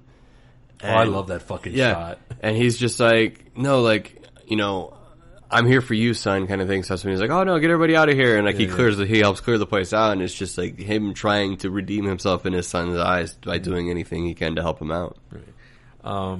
Some of the little quips that they did leave out of the Whedon cut that they brought into this one, I enjoyed a little bit more. Like, I dig the Ocean's 11 vibe a little bit between Diana and Bruce. Like the whole, is Aquaman going to help us? Like, more or less. And she's like, more or more or less. Fuck, they left that out of the original cut, and I was like, where was that line? And it was in this one. I'm like, dude. I enjoy those little moments between Bruce and Diana, even the little sexual tension. As opposed to them, like, frictioning for no reason. Right. So great improvement on that. That was my second biggest like of the movie. And anything else? Yeah, I know we're kind of, like, going through the movie here, but to go back to the beginning, when Stephen, like, I remember seeing people, like, being mad for other people. So there was folks online that were being mad for the way Zack Snyder dressed his Amazons. It was very like American Gladiator style, where like their midriffs were showing, you know, like, he's like over sexualizing these women, and some of them came to the defense. They're like, hey, if I'm like going to be fighting all day, like I want something comfortable. I want, you know, like I don't need all like, he's like, I don't need my fucking abs to be covered up, kind of thing. And then in this version, you know, like we really didn't get to see so many of the Amazons as far as like the Warner cut of it. But in this one, you know, there's that line where it's like Amazons, like you know. Sisters, like, show them your fear, and like we have no fear, and it's just so empowering. And you see that, you know, Zack wasn't being sexist; he was just empowering the race of women. I agree with that. People just are always looking for things, you know. But I think he did a great job with that. Those scenes are fantastic, and you feel the gravity too more because, like, you know, he just cut his way out of the cave in the Warner cut, but in this one they just launched the whole thing into the water, and all those like Amazons in there died. Yeah. So and the whole thing collapsed, right? Yeah, you feel more like the loss that they're more in Wonder the Woman's story, as opposed to like shit. Like they're not cannon fodder. Yeah, and like the mother box is going. Why is it going off? Like shit, they know what's going on. Yeah, just overall great job in how everything's presented in the exposition. Again, this is about like there's like an hour and a half of them like just introducing everybody and all this. Cool, I get that. I'm all good with that. You can tighten up some stuff. But man, once you get to like part 4, guys, and again, apologies for those of you that have been listening. This is all spoilers from a long time ago. So if you haven't seen it, hit pause and go watch the movie and come back and hit play. Or what is it? I think it's like a 48 hour. You know, I mean, hell, the movie came out Thursday at 2 a.m. It's now Monday at or whatever time you're listening to this. Yeah, exactly. But just wanted to throw that out there. But if you've been listening still, thank you for keeping up with us. Where are we at? So I don't know. Let's see. Anything else that you want to dive into? There's so much shit. I mean, we haven't even talked about Cyborg. Let's talk. Oh God, how long is it until the Whedon cut where he shows up and it's like, and even then you barely get any backstory or. That's what I mean. I mean, like I don't want to get into it, but I mean, you can understand why Ray's angry. Like all the stuff that he's been saying nowadays, like you understand, like the amount of screen time they cut out of Cyborg, amount of his story it's criminal. Like they did him dirty in the Warner cut versus how he was the heart and soul of that movie of the Snyder. I mean, the whole. I know they've come out with memes like the stimulus check memes and whatnot about him, like, you know, helping that lady out, but it's like he's like the first superhero to, I guess, realize that like poverty. And combat poverty as a villain versus, you know, an alien. Yeah. That was another thing I enjoyed about this movie, that they kept that term alien very minimal. Yeah. It's all over the Whedon cut. Alien. Yeah. There's even this weird scene before they cut to Lois and Martha where there's like, it's like a television news shot. Oh, yeah. When the lady's like, I'm gonna... my husband got abducted kind of thing, and he's been probed. What the fuck is going on? Like, it makes no sense. And it cuts to just some weird scene between Lois and Martha where they're fucking quipping about being thirsty. You're the thirstiest. Oh my god. Why does everybody quip in that movie? Oh, fuck you, Marvel, for expecting that out of every character. Right. I got distracted. We were talking about Cyborg. Yeah. He's introduced within seconds of the Snyder cut. Yep. So you get him in right away. You get more of his backstory. Again, I'm not full on like die hard, know everything about all these characters, so it was good to see some more Ray Fisher. And he's relatively new. I don't know if he's been in other stuff. He was in True Detective. Oh, okay. The last season of True Detective. Okay. I didn't watch he that. played Marshawn Ali's son. But he's been in fairly just few stuff, right? This yeah, is really I think it was his breakout thing was this. So, and he's good in the role. Like, there's some actors like, oh shit, like they have no business being casted or whatever. He did a pretty decent job. Like, I don't know if I'd be totally invested in a Cyborg movie. I'm cool with him being a character in a team up like this, but you know, I think he did a good enough job, and they explained him more and gave you more reason to care about him, and even the Joe Morton character, again, another always reliable, heavy side character. You know, you go back to the days where he played Dyson. It's almost like the same character. Even almost suffers the same fate. In this one. I forgot that he lives through in the he lives through in the Warner cut. But you give him more heavy weight, having him like die off in this one, and giving Cyborg more of a reason to go on. And the way he dies being like marking the box, versus like But that's what the way they did Cyborg in this one is, like they cut out so much of his power, so much of his like. I mean, in the comic books, like Cyborg is like he's connected to the internet, like he's connected to everything. He's he's like a god versus for technology kind of thing. I mean, there's a few relatively newer comic book lines. Like there's one called Deceased, where it's like the anti-life equation ends up turning like everybody into zombies. Yeah. And it's through Cyborg because the dark side uploads the anti-life equation to Cyborg, and everybody gets it through the internet. So this mass extinction basically because of Cyborg, because of how key he is to the technological age that we're in, and you really feel that weight in this one versus how he was in the first one. And another thing too is the way they explain the mother boxes in this one, like it's a change engine, like it replaced the parts of me that were gone. Yeah. And they get all scientific as far as like mass and like, what is it? Like you get smoke out of burning down a house, but the mother box takes the smoke and turns it into a house kind of thing. So I really like the way they did that versus like, how Steppenwolf's like, you're made of the mother kind of. So. Yeah. Just little things matter in the way you present them. So really good job on that. Couple of stuff that they kept from the Warner's cut in this one, but they were drastically changed. And the first one I want to go back to is the Batman Flash first meetup. Yeah.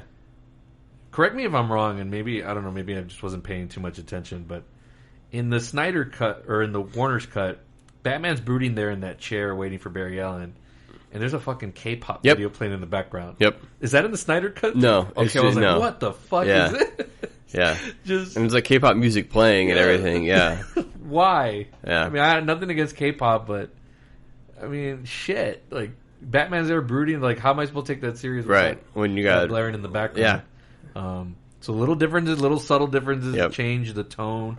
The other one was the Diana, when they're trying to get a hold of Cyborg. Mm-hmm. And in the Snyder cut, it's all this cool, like, messing around with the computer. Yeah. And like this, and find me now. Yeah. In the Warner's cut, it turns into, like, a black screen. Yeah. Apple, like, typing, like... Yeah, well, it's like very, like war games kind of thing. Yeah, well, all these little things matter, like, into it not being as cheesy. In the Warner's, it's super cheesy with both of those scenes. Yeah. And here, it's like, okay, cool, it's a little bit more... taken more serious. And again... you may be listening to this and being thinking, like, that's such a little thing, Palace. Why are you making such a big deal out of it? No, it matters. Like, it does. It really does. The whole tone. Absolutely. I'm telling you, watch that thing. Watch the Arthur Curry Batman Whedon cut version, that first interaction between them, and then go to the Snyder cut and see the way they interact there, and it's a total shift in tone. Like, it matters. So, check up on that. I promise you, it's different. Absolutely. Obviously... none of the stupid mustache BS is in here. So what you got of Henry Cavill's all the original footage that was shot, none of the reshoots. How did you like the handling of his resurrection and the whole... It was so much more, I guess, organic's probably not the right word for it, but like, the guy was dead for, a few months, however long the time jump is. That was my only thing I didn't understand, how much time had passed. I think it's like six or 8 months, I want to say. It's enough time for Bruce Wayne to grow a big-ass beard and go play an Aquaman. Yeah. But, and it was handled so much more organically. Like, he woke up and, he kind of had to regain who he was. You know, like it's basically like people would slip into a coma and they wake up like, oh, where am I at? And it's like, okay, well, here it is.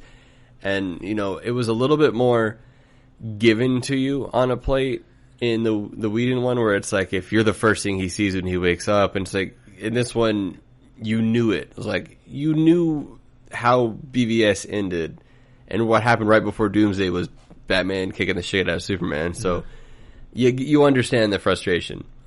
And then, of course, the first thing he does, and he sees people, and then Cyborg shoots at him because of like the armor. So you get it. It's more understandable, his reaction. Mm-hmm. So I liked it. I liked that they threw the OG Jimmy Olsen in there as the cop. Oh, right. Yeah. Little touches like that. But it makes it more sense of why Lois was there so quickly. Yes. Versus like, oh, that's a very big gun kind of thing. Like, oh, bring the big guns in. It's like, no, she wouldn't visit it every day, and then she just happened to be walking home and she heard the shit go down. So Alfred, yeah. the big gun. Yeah. So it flowed better again. It wasn't like, why would he do that? Like, why would Alfred roll up in the limo and say, oh, here's Lois. Like, don't shoot. Yeah. Also, less dialogue. Yeah. I noticed also when they're... He's not all right. Too much Aquaman talking to shut the fuck up, just fight and stand there and look good. That's all you got to do. That's the whole point of the shot. So, a little less talking with some of these characters and more of the gravitas stature of them. That's why the slow motion scenes work, because you don't need these fucking characters talking exactly all the time. It's just you need to see them in action. Yep. That's what you pay to see. You know, they don't need to be fucking Chris Pratt. Like, oh my god, like I got to get in the weight room. And, you know, just all these little shit that Marvel's spoiled the audience with. Yeah. So I know this is a listening thing, but I want to show you this picture I found. This is a prime example of one of the Whedon reshoots. Same scene. How it's just reshot. Yes. And it's ridiculous. Like, that's one of the main differences there is like, it's the same scene, but... Yeah. It's little subtle differences that can... Like, that bottom picture totally distracts you, obviously, for the... Right. For obvious reasons. For obvious reasons. Yeah. But, yes, these little details that Snyder course corrected, or maybe how he just always had it in general. Again, little things like, you know, yes, Batman is in awe when Superman's coming at him in the Snyder cut, as opposed to in the Warner's cut, he's literally his jaws on the floor, like, and he's like quivering. There's moments in this movie where Batman's in the Whedon cut, where Batman's quivering at the lip and stuttering, and I don't not like you. God bless. That's where my soul died in that movie. I was just like, man, I gave shit earlier about like artists are right for their interpretation, but that's not Batman. It's not. I mean, it's not the Batman that's was set up in BVS, or even in most iterations, right? You know, surf for the Adam West, but even then, like, you never saw him afraid or scared of anybody. Nope. He was always in charge. And he never missed a chance to smack somebody with, you know, letters popping out. So, and I'm trying to think why that is, and I don't know if you saw my tweet. I have a theory. Why Batman's very a geek? Oh, okay. I think Whedon wanted to make Iron Man like I saw that one. Batman, so he made Batman out to look like a total like little bitch. Yeah, because he favors Iron Man and that character more. That's the only explanation I have for why they turned that character that way, because it makes no sense. It's a very bold accusation, but it holds weight. It holds a lot of weight. I'm going to stand firm with that. Yeah, I mean, there's no reason why it needed to happen, but it happened. Let's see, what else? What else can we dive into here? Talked about Clark, talked about the Flash. I mean, we talked heroes. I mean, look at the villains. I mean, Steppenwolf. Damn. Just completely I do not remember Steppenwolf looking that bad in the Whedon cut. It was bad. It blacked it out. Yeah. And so I saw it last night, and I was like, holy shit. Like, Snyder again, just little touches, and not just the face look, but the armor and everything, the threatening look of him. Supposed to, like, the Warner's cut, he looks like just a regular guy, body-wise. Right. And then the Steppenwolf head, and just very weird. But even just see his motivation, I mean, he's bitching about his mother in the Whedon cut, and then in this one, he wants to get back in Darkseid's good graces, because he betrayed him some way, and he's got more of an agenda. So he's fighting, he's ruthless, because he's do whatever the fuck he can to get back to the court of Darkseid. in that pod I was listening to, they were complaining like, "Oh, there's too much Steppenwolf here as opposed to like other stuff." But you're getting an explanation of what this guy is and what his motives are, so you kind of need those scenes as opposed to the Warner cut where it's just like he pops out of nowhere in the Amazon, or I forgot what is it called, the Themyscira. Yeah, and he shows up out of nowhere and he's just bouncing around, and you don't really get a feel for what he is and what his background is. Yeah. And in the Warner's cut, he's part of that battle with the Amazons and the Atlanteans. Yeah, it's him, not Darkseid. Yeah. So that's again a total change in the actual story of what Snyder originally wanted to do. Yeah. What do you think made them want to go with Steppenwolf as the big bad in that one, as opposed to? I mean, he still is, but he's more of a pawn leading to the bigger thing.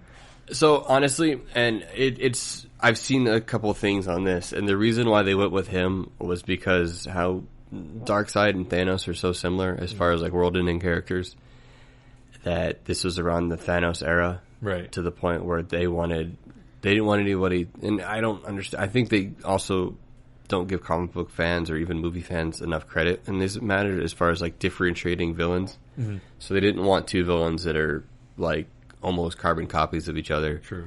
Around the same time. That's honestly, like, I saw it and it's super credible. Like, you over here, like, with your Iron Man theory, the reason why Desaad wasn't in the OG cut of Justice League was because his character looks so similar to Corvus Glaive, the, one of Thanos' children. Oh, right. And is that the Ebony Maw or something like that? No, not Ebony Maw. The one that Captain America and them fight on the train station. Oh, okay. The one with the hood. The one that Vision stabs at the end of that. They look so similar as far as like the hood and whatnot. But yet Snyder had Desaad first. Yeah. Like he had him created for, I guess CGI populated before Corvus, but Marvel was the big king at the time, so that's why they felt like, there's conspiracy theories as long as the day is, but a lot of people are like, it was an inside job because, Whedon was good with Marvel and he came over there to sabotage and take out these like characters. Yeah. And I don't necessarily put too much stock into that because I would hope to think that, like I said earlier, is that people believe in other artists' vision. Right. But that's why I think that they changed it to Steppenwolf, was just because Thanos and Darkseid are way similar, and just having basically two of the same villain in two different stories at the same time was just too much. Gotcha. I enjoyed the first fight that they have with Steppenwolf, which comes in part 4 in that movie. In the Whedon cut, it's all over the place. Yeah. The scenes don't really make sense, the action-wise. Here, right when part 4 kicks off, like, I'm right into it. You know what everybody's character's doing. Nobody's quipping. Again, it's all a bunch of fucking, like, everyone's playing it straight. The action's moving. This is what you want to see on the big screen with these characters. One of the best lines in the trailer is in the movie when Cyborg looks at Batman and it's like, I heard the stories about you. I didn't think you were real. And he's like, I'm real when it's used to. And it's like, that's a Batman line, man. Yeah. Because, the only people that know that he exists are the people that he, beats the shit out of. So everybody else thinks he's a myth, and there's the myth in the flesh. It's amazing. Like, that's amazing. Little lines there that help build the Batman character and help build his aura and his the mythos behind him. Love it. And I can like everybody say together in the Flash, like, okay, and just takes off, and it's like that's like a Flash thing. So it's so good. You do get more J.K. Simmons in the Whedon cut, right? I think, because they add in the reshoot of the afterwards and talk about all the damage and Aquaman. It's like, haha. I did get I loved his chuckle where he's like, haha, like, you weren't kidding, man. Like, you dressed like a bat. And I did like that's the thing is like I liked the part in the Whedon cut when he's like, it's good to see you working with others again. He's like, it may be temporary. Like, I like that because you have Gordon and Batman have been doing it for 20 years. Obviously, Robin exists because his suit's there. So there was a point in time where Batman had allies. Yeah. So Gordon would have known that. So I like that about the Whedon is they threw that in there because it's not true. Yeah. So, and they have that relationship where Gordon can talk shit to Batman. Yeah. I love when Affleck turns it up to 100 whenever he's doing his little speeches on his reasoning. Here it was more like he's talking about faith a lot more. Yeah. Taking chances. Kind of like that. That's more with my kind of spirit. But I love what did you think of his line in the Snyder cut where he's like, this red cape charges back, and I was like, oh yeah, oh my so god, good. Ooh, like just when he brings the intensity, like there's nobody better. Well, because that line was in the trailer, but by Alfred said like, "Don't wave the red cape." But, So, and I like that there was an ending to that line, like a comeback, and that was so good. Oh man, Affleck's so good. Please come back. I didn't want it, but now I want it. Yeah, I can change my mind, fanboys. So you deal with it. Let's see what else. But like, I've always talked about I love small scenes. Like again, let's fast forward a little bit to the end when he takes down the tower and he crashes the plane. All the parademons are trying to get into like the ship. He gets in the fucking car. They open it up and what's coming. The lights come on and he flies through that's so badass. Like the way he does that, and it's such a nod back to like BVS when. And the port, they're driving through, and the lights come on, and there's the Batmobile, and the same thing this one. Like, I guess also in that scene in the Whedon cut, there's the classic Aquaman Batman banter, like, you really are crazy or whatever. Yeah. He's like, I didn't bring a bitch for I didn't figure. But there's none of that. It's all straight. They're fucking team. They're teammates or whatever. Those little changes matter, man. Takes you out of it when you see Batman. There's a lot of more grunting. And in the Whedon cut, I noticed that also. Yeah. A lot of Batman making just weird noises. I think it's the scene when they first fight Steppenwolf. My wife made a comment that like Batman had a weird voice because like he yelled and like he had the voice modulator. Yeah. And I was like, well, yeah. I mean, look at his character. Like he's never had to yell before. Like every time he talks to a criminal, or whatever, he's always like very calm and collected, or maybe a little like angry. But at that point, like, he's pushing his technology to the point because he has to convey so much emotion because of everything that's going on around him. Like, he's never faced a villain like that before, so it's super subtle hints, and I don't mean to dissect it that much, but it's like, well, yeah, like, he's pushing, like, the voice modulator works when you're talking like this, not when you're yelling at the top of your lungs, so. Yeah. No, I like that. That's a good explanation. Yeah. I like that. Let's get here towards the climactic final moments of the movie. I loved when they meet up finally with Darkseid when that portal opens up. Yeah. Holy shit, what a tease to like. God. Originally Justice League was supposed to be 2 movies, right? 3 movies. 3 movies. I don't know if they were going to be back to back or whatever. I think like a year, because that's the thing is all these solo films are supposed to lead up to Justice League. And then it was supposed to be like Justice League like back to back. I think like every year, kind of like how it was with Infinity War and Endgame. Because that could have been the Dark Side could have been a stinger the way Marvel does it at the end or the way end of the credits. Here they it's building up in this fight with Steppenwolf, boom, boom, boom. They're getting everything done. The whole thing with the Flash is super dramatic and heavy. They blow it. And then he does the whole time reversal thing, and I was like, "Fuck! I've seen this done on the CW show, but it was just so much better on a bigger scale. On a bigger scale, obviously. Yeah, to be fair, I mean, you're going from like movie money versus CW money. No, so, but the fact that I remember that he can do this, and no, I can erase it and go back, even though there's gonna be consequences. Well, that's what he even said. He goes he's like, I don't break that rule because shit starts to happen. Yeah. So I love that. It brings more weight makes Flash more integral to the story. So he course corrects that, and then obviously that tease with Darkseid where they all fucking stare down at each other like fucking Survivor Series match is about to happen with these characters, and then the portal shuts off. And it's like, goddamn, what a tease. So that wraps up, and the movie, you can really end it the same way the Whedon cut it, where you're cutting to all these characters and where they're at. Superman shows his shit at the end. Before you go to that, I want to go back to when Superman shows up at the fight real quick. Is he starts with a one-liner, like he did in the Whedon cut, but it's such a better one-liner, for sure, than he did in the Whedon cut when he's like, "I'm a fan of truth as well as justice," and you're like, "God damn!" It doesn't even sound like Cavell. That was one of my problems with the Whedon cut. Why he's like, why does he sound like that? Or like when he's in the Whedon cut when he's part of the buildings like Slowpoke, and it's like. He's too campy too quick. Like Superman's like that, but like that's like a 0 to 60 change. But like that one when the axe comes down and lands on him and he's like not impressed, and I was like, "Fuck yes!" Like, real quickly, also, what was up with the Chernobyl family? In the Whedon, I don't know. Is that some more like, there's humans in this world? But you get that this is a world full of gods and monsters and whatever. Right. So you kind of forget the human element of it. I'd be okay with if it was just at the end there when they're like, there's civilians in the area, not the fact that it kept cutting back to this family throughout the whole movie. and like the scene with the bug spray, and it's like, the fuck. What was my tweet? Like, I'm dealing with the bullshit. I don't need a distraction from the bullshit. Right, with just more leave bullshit. Me with the BS. Yeah. Just leave me with the BS. Yeah. So I'm glad that was completely scrapped. I'm sure it was all reshot. But yeah, freaking Flash. Yeah. But talking about like the end, like when you say the characters kind of go off on their way, so that's how like the Aquaman movie opens up.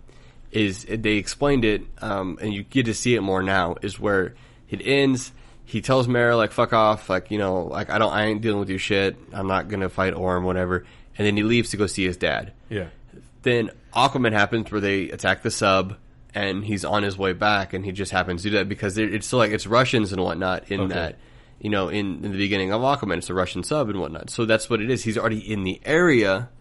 He takes it down, and then he goes, and then Aquaman starts, and that's how Mara's supposed to come back in it again, where she like basically followed him home to keep trying to like, hey, like let's do this.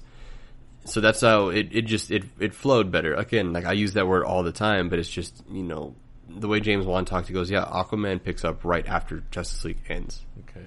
And that's why they made the comment, like, you helped defeat Steppenwolf, and it's like, that wasn't for you, so. Gotcha. Yeah. Okay. Well, now I really want to watch this movie. Yeah. I probably will sometime soon.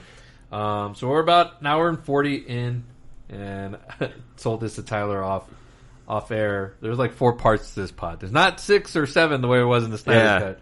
So we've covered at least 2 points already. So I want to come already to the third if you're ready for Absolutely. it. I want to talk about the epilogue of this movie. Yeah. There is a lot of setup, and more specifically, there's a lot of setup for Batman. Uh-huh. And I want to know, first of all, let's talk from a story perspective.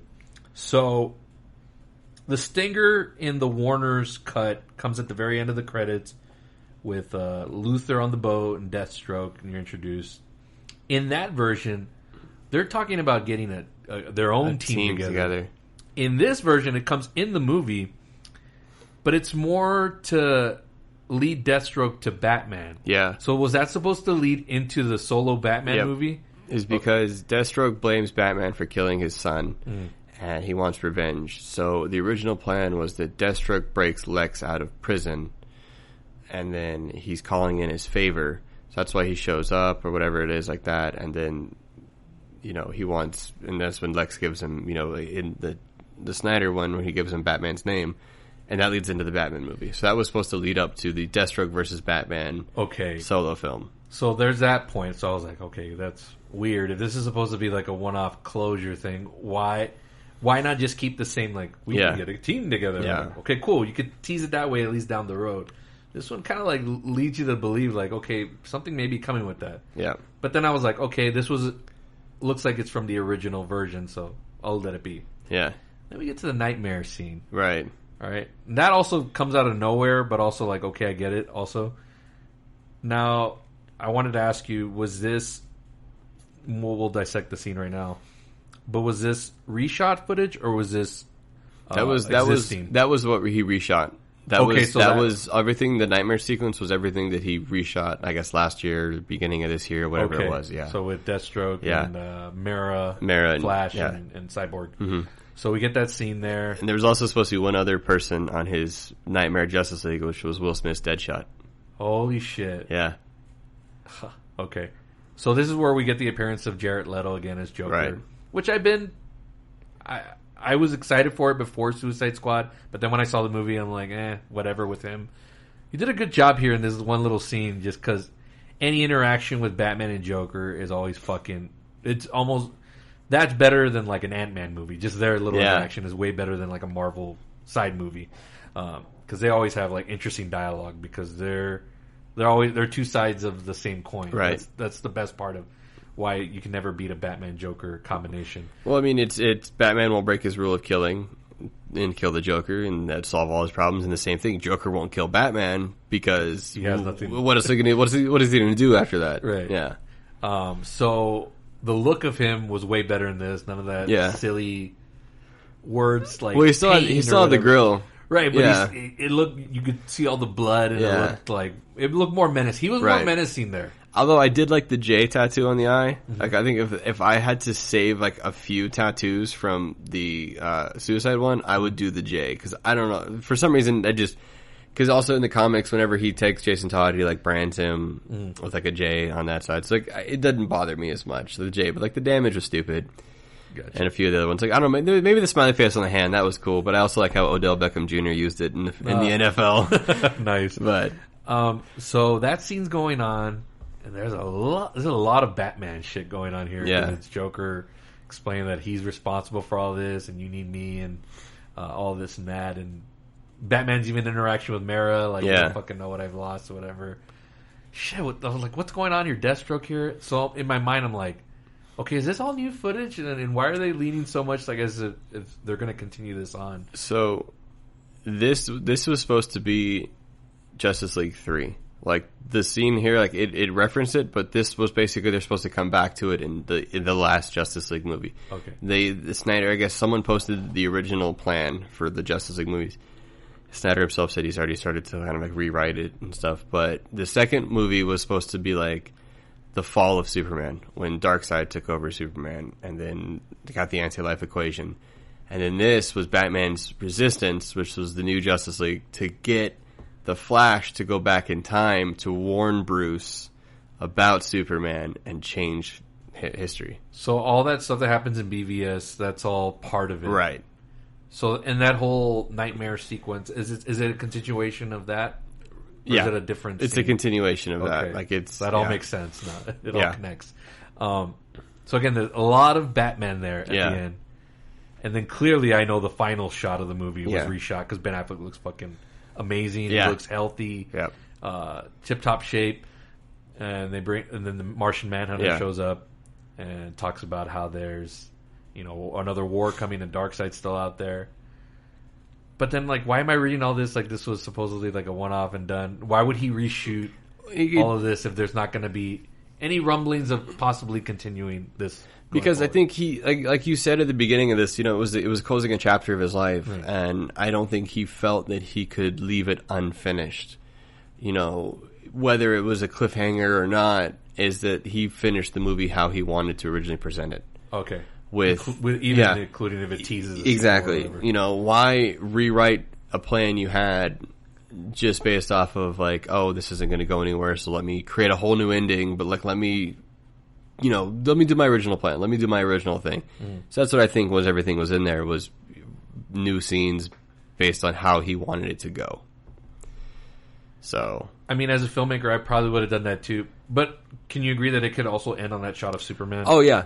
And like the other stuff, like, it literally feels like it's left in there to want you, like, fuck, I want more of this, which it did. It did its job.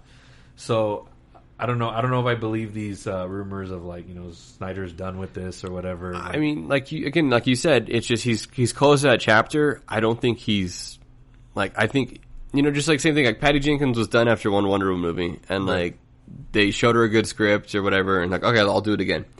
So I feel that, anyone who has a passion project, now that Ben Affleck is, I guess, showing more interest in it again, he's passionate about the role again. The dominoes are falling. Everything's starting to get back in that, like, hey, let's revisit this. You've had time to grieve. You've had time to find the closure. Let's start a new chapter. Yeah. So I would love to see it continue, and I hope that it does. So what's coming first? Is it going to be the Flash movie or Aquaman? I think the Flash has already started production, so I want to say it's Flash. So it's going to build off of this good rapport, so the box office for that is going to see some. And then Black Adam, because I know they're already starting to build sets for Black Adam. But well, that one's still, to me, that is not real until there's a trailer or something. Right. Like, speaking of which, just to touch on that, so I watched to all the boys I've loved forever, or whatever chick flicky Netflix shit on there. My wife watched it, and I tuned in. But the guy that plays Atom Smasher is in that movie, Noah Centineo or something. His name is. Yeah.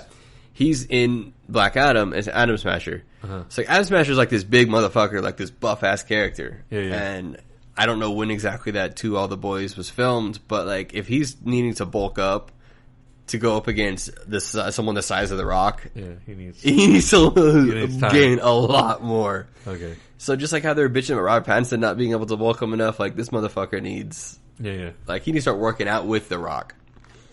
So, that leads to the final point is, what do you think happens now? Predictions on anything. We have this cut already in our lives. It's, for the most part, I want to say it's above 70% as far as like approval, like from critics and fans. It's the second highest rating on IMDb of behind comic book movies behind Dark Knight. Yeah, awesome. So it's gonna just build. Yeah, it's like it's not gonna go away. It's not gonna be like, oh, this was cool. Like, I think it's the highest rated DCEU movie on Rotten Tomatoes. Damn. Okay. I think it's up there as far as the ratings go. I'm confident in saying like this is of this world that they've created. This is the best thing that they've right. What are any predictions on what you think is gonna happen, or because we know we're getting the Robert Pattinson Batman movie? Yeah, I think it's gonna be a trilogy. Also, I don't know. That's gonna be exciting. That'll be its own thing. I'm more excited now for Flash, obviously, because of this. Obviously, would love to see Ben Affleck now return. I don't know in what capacity, but I know I want to see him more as not just Batman, but as Bruce Wayne. He's good in both roles. There's only some of these actors that have done good as only Batman, but they're a bad Bruce Wayne, but they're a good Bruce Wayne, but a bad Batman. Yeah. Ben Affleck's both. He's the full package. I want to see more. I mean, I want to see everything. All this stuff started coming out as far as like what was canceled. Like there was supposed to be a solo Deathstroke movie where I talked about like him and like Joe Manganiello. He prepared for it. He started learning swordplay. He started like reading like ancient scrolls and like getting into this role. They canceled like it was only supposed to be like under 2 hour origin story of Deathstroke, so it wasn't like this major massive motion picture. But like he talked about the plans for that, and they're amazing. And it's like all this stuff got canceled in the wake of like the Whedon cut. That I really hope stuff starts to get back on track.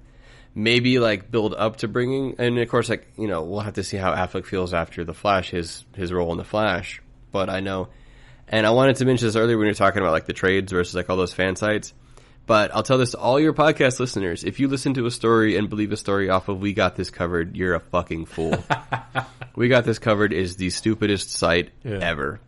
I want to slap everybody that I see on Facebook share it. But so We Got This Covered is reporting that Ben Affleck is now interested again. So I don't believe it until, like he said, you see one of like the trades, like Variety or something like that actually say it. But I think this is going to start a lot more talks as far as bringing people back.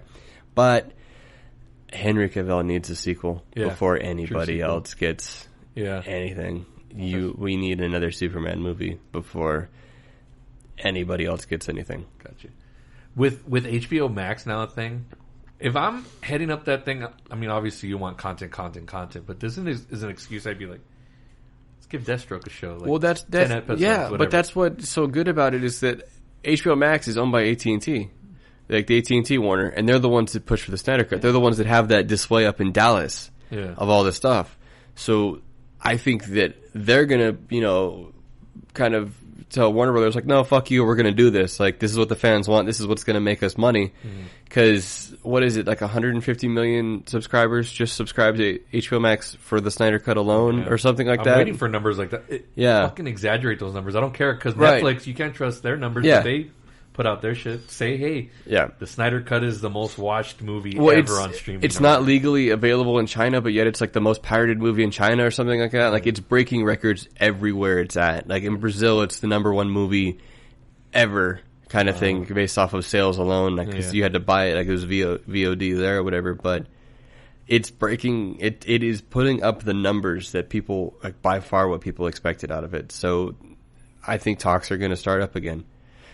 Who knows if people are, I think Zack Snyder's going to need a huge bone, like, thrown his way to come back. Like, hey, full creative control, something, give him what he wants versus, like, any studio interference. Because he already has a bad taste in his mouth. Right. He's gotten a little bit good come out of this one. They gave him money to finish his dream. Yeah. But I think if we want these people back the way that we expect, we want them to come back, then a lot's going to have to go their way.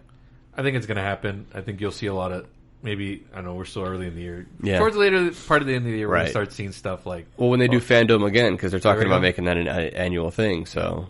It's a lot of fun. So, again, just to recap, I was completely wrong. I was also won over.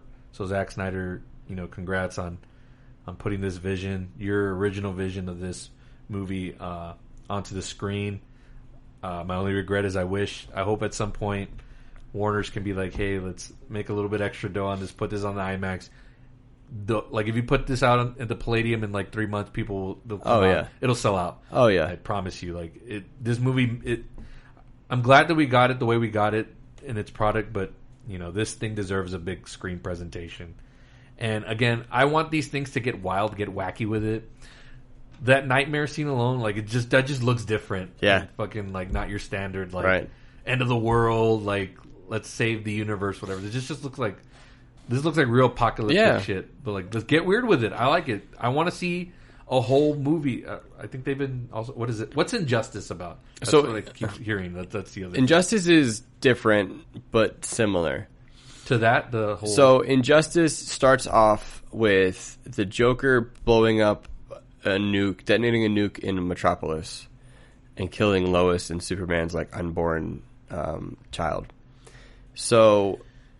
He basically is going to kill the Joker. Superman's going to kill the Joker, but Batman does it. Like he basically he stops Clark, and he's like, or no, sorry, that's a different one. I mean, that's a different part of Injustice. But essentially, it's like Superman creates like a regime to where he starts like fighting criminals and all this stuff, and it's his own army, like you see in the Nightmare sequence, where he's got his own soldiers and everything. Weird with it, yeah. And some heroes join him, like Wonder Woman joins him. The Green Lantern joins him, but he gets a yellow ring, so he becomes a Lantern of Fear. I want to say the Flash joins him as well, and Shazam. Because I think, I don't know why I forget why Shazam joins him, but essentially like the way the game plays out in the comics is, and Damian Wayne joins him too. Because he never felt loved by Bruce because he was always about Dick Grayson. But Damian Wayne joins him as Nightwing because, and there's a sequence in where, he starts breaking villains out of prison to kill them. Superman does. Nightwing goes to stop, and Damian pushes him, and he falls and like breaks his neck and dies. So like all the fighting ends, and it's this crazy scene of like Batman walking out with like Nightwing's dead body, and everyone's kind of like all like, you see like Mr. Freeze and Two-Face, they're all like bowing their heads and like out of respect. And Damian's like, well, I'm your son, and he goes, no, I had a son. Dick Grayson was my son. So basically, he tells like Damian to fuck off.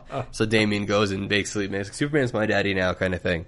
So it's Batman leading a resistance, and the Green Arrow's dead, all this stuff. So he gets a different timeline's Green Arrow and all that stuff to come back to basically, because he's got this box that he needs members of the Justice League to unlock, because it's. So that's what it is. Is it basically it's them fighting against. Aquaman joins the Superman's regime too. So it's essentially like all of these heroes. See, do all this shit with it. It's all different. Like, I mean, I get it. Marvel has like a very clean palette of how they do things. Yeah. Just do wild shit like that. Yeah. I was salivating at the mouth you talking about all that. Like, and that's what you see in this Nightmare sequence, where it's like, Deathstroke's with him. You have like, I mentioned like Deadshot goes with like, Batman, and like there's these villains that are united because of like how Superman is. Yeah.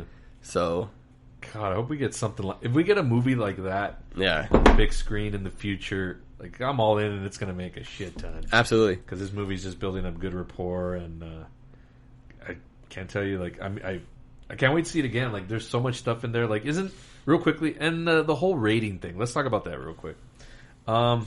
Like the R rating? Like that didn't. Yeah. Like, there was some stuff in there. Like, okay, that's why I got an R rating. Like that's the thing is you have to. What is it? You're only allowed one F bomb in a PG to make it PG-13, and there was like 2 or 3 in this one. So off of that, there would have been R. By the way, when Batman drops the F bomb, it's so like genuine though. Like, it's God, it doesn't feel forced.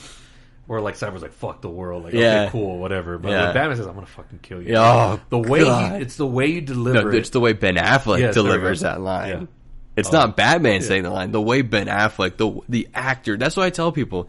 Like, Ben Affleck was, people are like, Ben Affleck's the bomb in Phantoms, or Ben Affleck like sucked as Daredevil. I was like, go watch Gone Girl. Go watch like The Accountant. Go watch the movies even that Live by Night, the one that he had where he was like a prohibition gangster. Go watch those movies where Ben Affleck invests in the character, and then watch him play Batman, and you see so much more because you see how serious he takes that role and how he embodies the characters. Watch, was it The Way Back? Yes. Yeah, watch these movies. Watch him be an actor. And then you can see and then that's what you get hyped at when you watch him deliver that line. That guy will fucking kill you. Like, ah. And you even see the Joker, like, he starts shaking. You had me. You almost got me. Yeah. Oh, you're so good. You need me, Bruce. Who's going to give you a reach around? I was like, oh my god, this is so cool. I even like Deadshot's like, why'd you break? Yeah. He's like, what do you think? Yeah. Oh man, just good stuff all around. Affleck, man, just he's always been super good to me. Like I always want the best for this guy, and if he can come back and have a second go around as Batman, I'm all for it. I wasn't at first, but I was swayed, and opinions can change, folks. And this movie won me over, and Ben Affleck as Batman, I'm back in. Yeah, and I want to, I don't want people to think to listen to this, they're like, oh, Tyler, like, he's very, one-sided when it comes to stuff. But I like new things. Like you said, I'm open to things. Mara in the comics was a different, like, kind of similar to her story in the Aquaman movie. I know you haven't really seen it yet. But she was originally, like, supposed to be an assassin to kill Aquaman, and she ends up falling in love with him. In this story, in the Snyder cut, her parents are dead, and then Aquaman's mom raises her. It's not comic accurate. I'm up for it. It works. She's got a British accent. That's weird.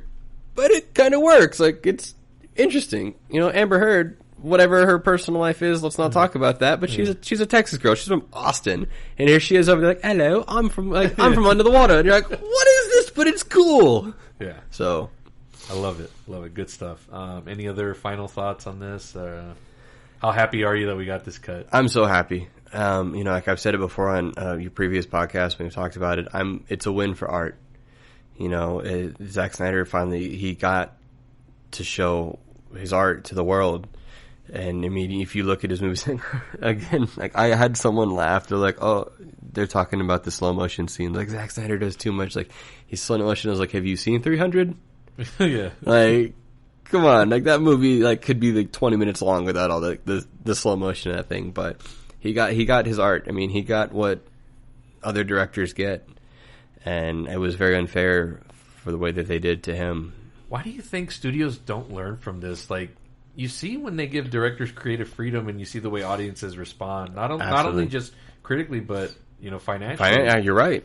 Like, you saw what Nolan did with The Dark Knight. You see what Tarantino's done. And all these other different directors, like, I don't see their insistence on always trying to interfere. But I will say, like, you get people, I think, that, and, I don't want to get into it because I'm not 100%, like, as far as the background on this, but, like, Robert Rodriguez, he has his own film studio, like Troublemaker Studios, because I guess I want to say, felt kind of the same way where he would kind of get, not creative freedom. So he's like, fuck it, I'll do it myself, and made his own studio. So it sucks that some directors have to go that route and basically like self-produce, self-make these things because they can't trust the studios to treat them right. I just know if I was a studio head, and I'm not a big Zack Snyder fan, but if he came to me like, hey, this is what I'm envisioning for a team up for our side of things with DC, I'd be like, okay, cool. Here's the money. Everybody else, stay the fuck out of the way. However long it is or whatever it is, we'll figure that out in the end. But just let them do it. And it's something too that not many people I have noticed haven't talked about it. But you go back to Fandom when they were talking about, I guess the DC cinematic universe. And they had Walter Hamada, or whatever his name is, the president of Warner Films. And he was talking how excited he was for Zack Snyder's cut. But then yet all of this stuff comes out about like how Ray Fisher was, shit on, and all this stuff was like swept under like by him, Walter himself. And it's like you literally lied to everybody's face on Fandom saying like how like, oh, I support Zack Snyder and everything like this. But yet like now when you have one of like the main stars and other people around there accusing you of being like an enabler, like, damn, bro, that's not a good look. No. So, yeah, we'll see. We'll see what happens. But I'm glad we got to experience this. I'm glad my mind was changed. Yeah, it's nothing but positive things about this movie. Other than wanting to see it on the big screen, maybe I'll do a.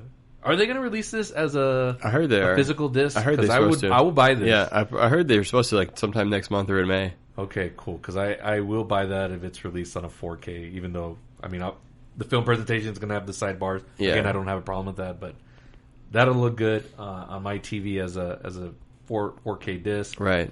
And would love to see it on the big screen one day.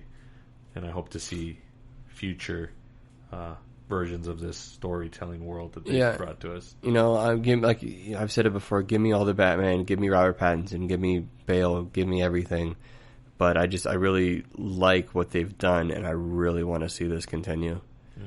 You know, whether it's the same story Zack said before, or he's changed it, or even just get solo films from here on out. I just give me more of these characters that have already been established and what the worlds that they live in. All right, I think this is a good way to end it. Absolutely. Appreciate you, buddy. We've been talking about this one for a long time. Yeah. But, I like to fulfill my promises. We said we were going to do this. Yeah. Originally would have been a mini episode if we had done a mini series, right. But we get to talk all about it in one setting. And I like that we've had our own arc here. For sure. You know, we started, I think, on our first podcast together. We mentioned Snyder Cut, and here we are. Like, it's there. So we've developed, and we've... Where do we go from now? Yeah, right. What do we do? When do we meet up next? When's the next time Tyler and Palace will show up? Right. Suicide Squad's coming in. That's true. What is it, June or July? Yeah. So maybe we'll get together for that. Absolutely. I know you and I always keep in touch, and I always appreciate your opinions and your takes on stuff. We can have these conversations. I joke a lot and I troll a lot. You're one of the smart ones that catches it, which I don't see how anybody else hasn't yet. Right. But again, I'll retire the day that nobody responds. So, but it's a lot of fun. And Affleck, again, if you're listening, come back, buddy. Like, I'm gonna support you 1,000%. You left me with a bad taste in my mouth in 2017, but that wasn't your fault. There's a lot of factors. I know that now. But you're a great Batman. And, please come back. Same. So. Affleck, I'm sorry I yelled at you at that one Comic-Con. It was kind of awkward, but... I'm still so jealous of you got to meet him. I wanted to go to that con so bad. Twice. God bless. Come back again if we ever do those cons, Affleck. I will be at the next one, I promise. But yeah, thanks Tyler. Appreciate you, buddy. And we'll talk to you soon down the road. Right? Hell yeah, man. Thank you, buddy. Can't wait. All right, folks, we've done it. We've seen and talked about Zack Snyder's Justice League at length.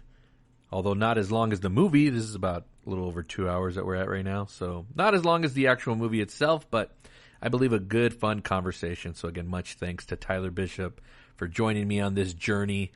That's going to wrap it up for this episode. I'll be back later in the week as I bring back my buddies, Abraham Trevino and Jake Ramirez. We're going to get ready to talk NFL free agency. A lot of news has happened in the last couple of weeks regarding that as we move closer to the NFL draft, which me and Abe are going to cover probably in a live special or some sorts. We'll at least do a post pod after round one of the NFL draft. We'll get something in the works going. But we'll be back later this week to talk NFL free agency, and we'll see what else cooks up during the week.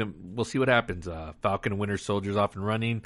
Not off to the best start for me, but that's my own personal preference. But we'll see what happens. But we'll catch you later on in the week with Abe and Jake and see what's up in the NFL. Till then, God bless you. We'll see you next time.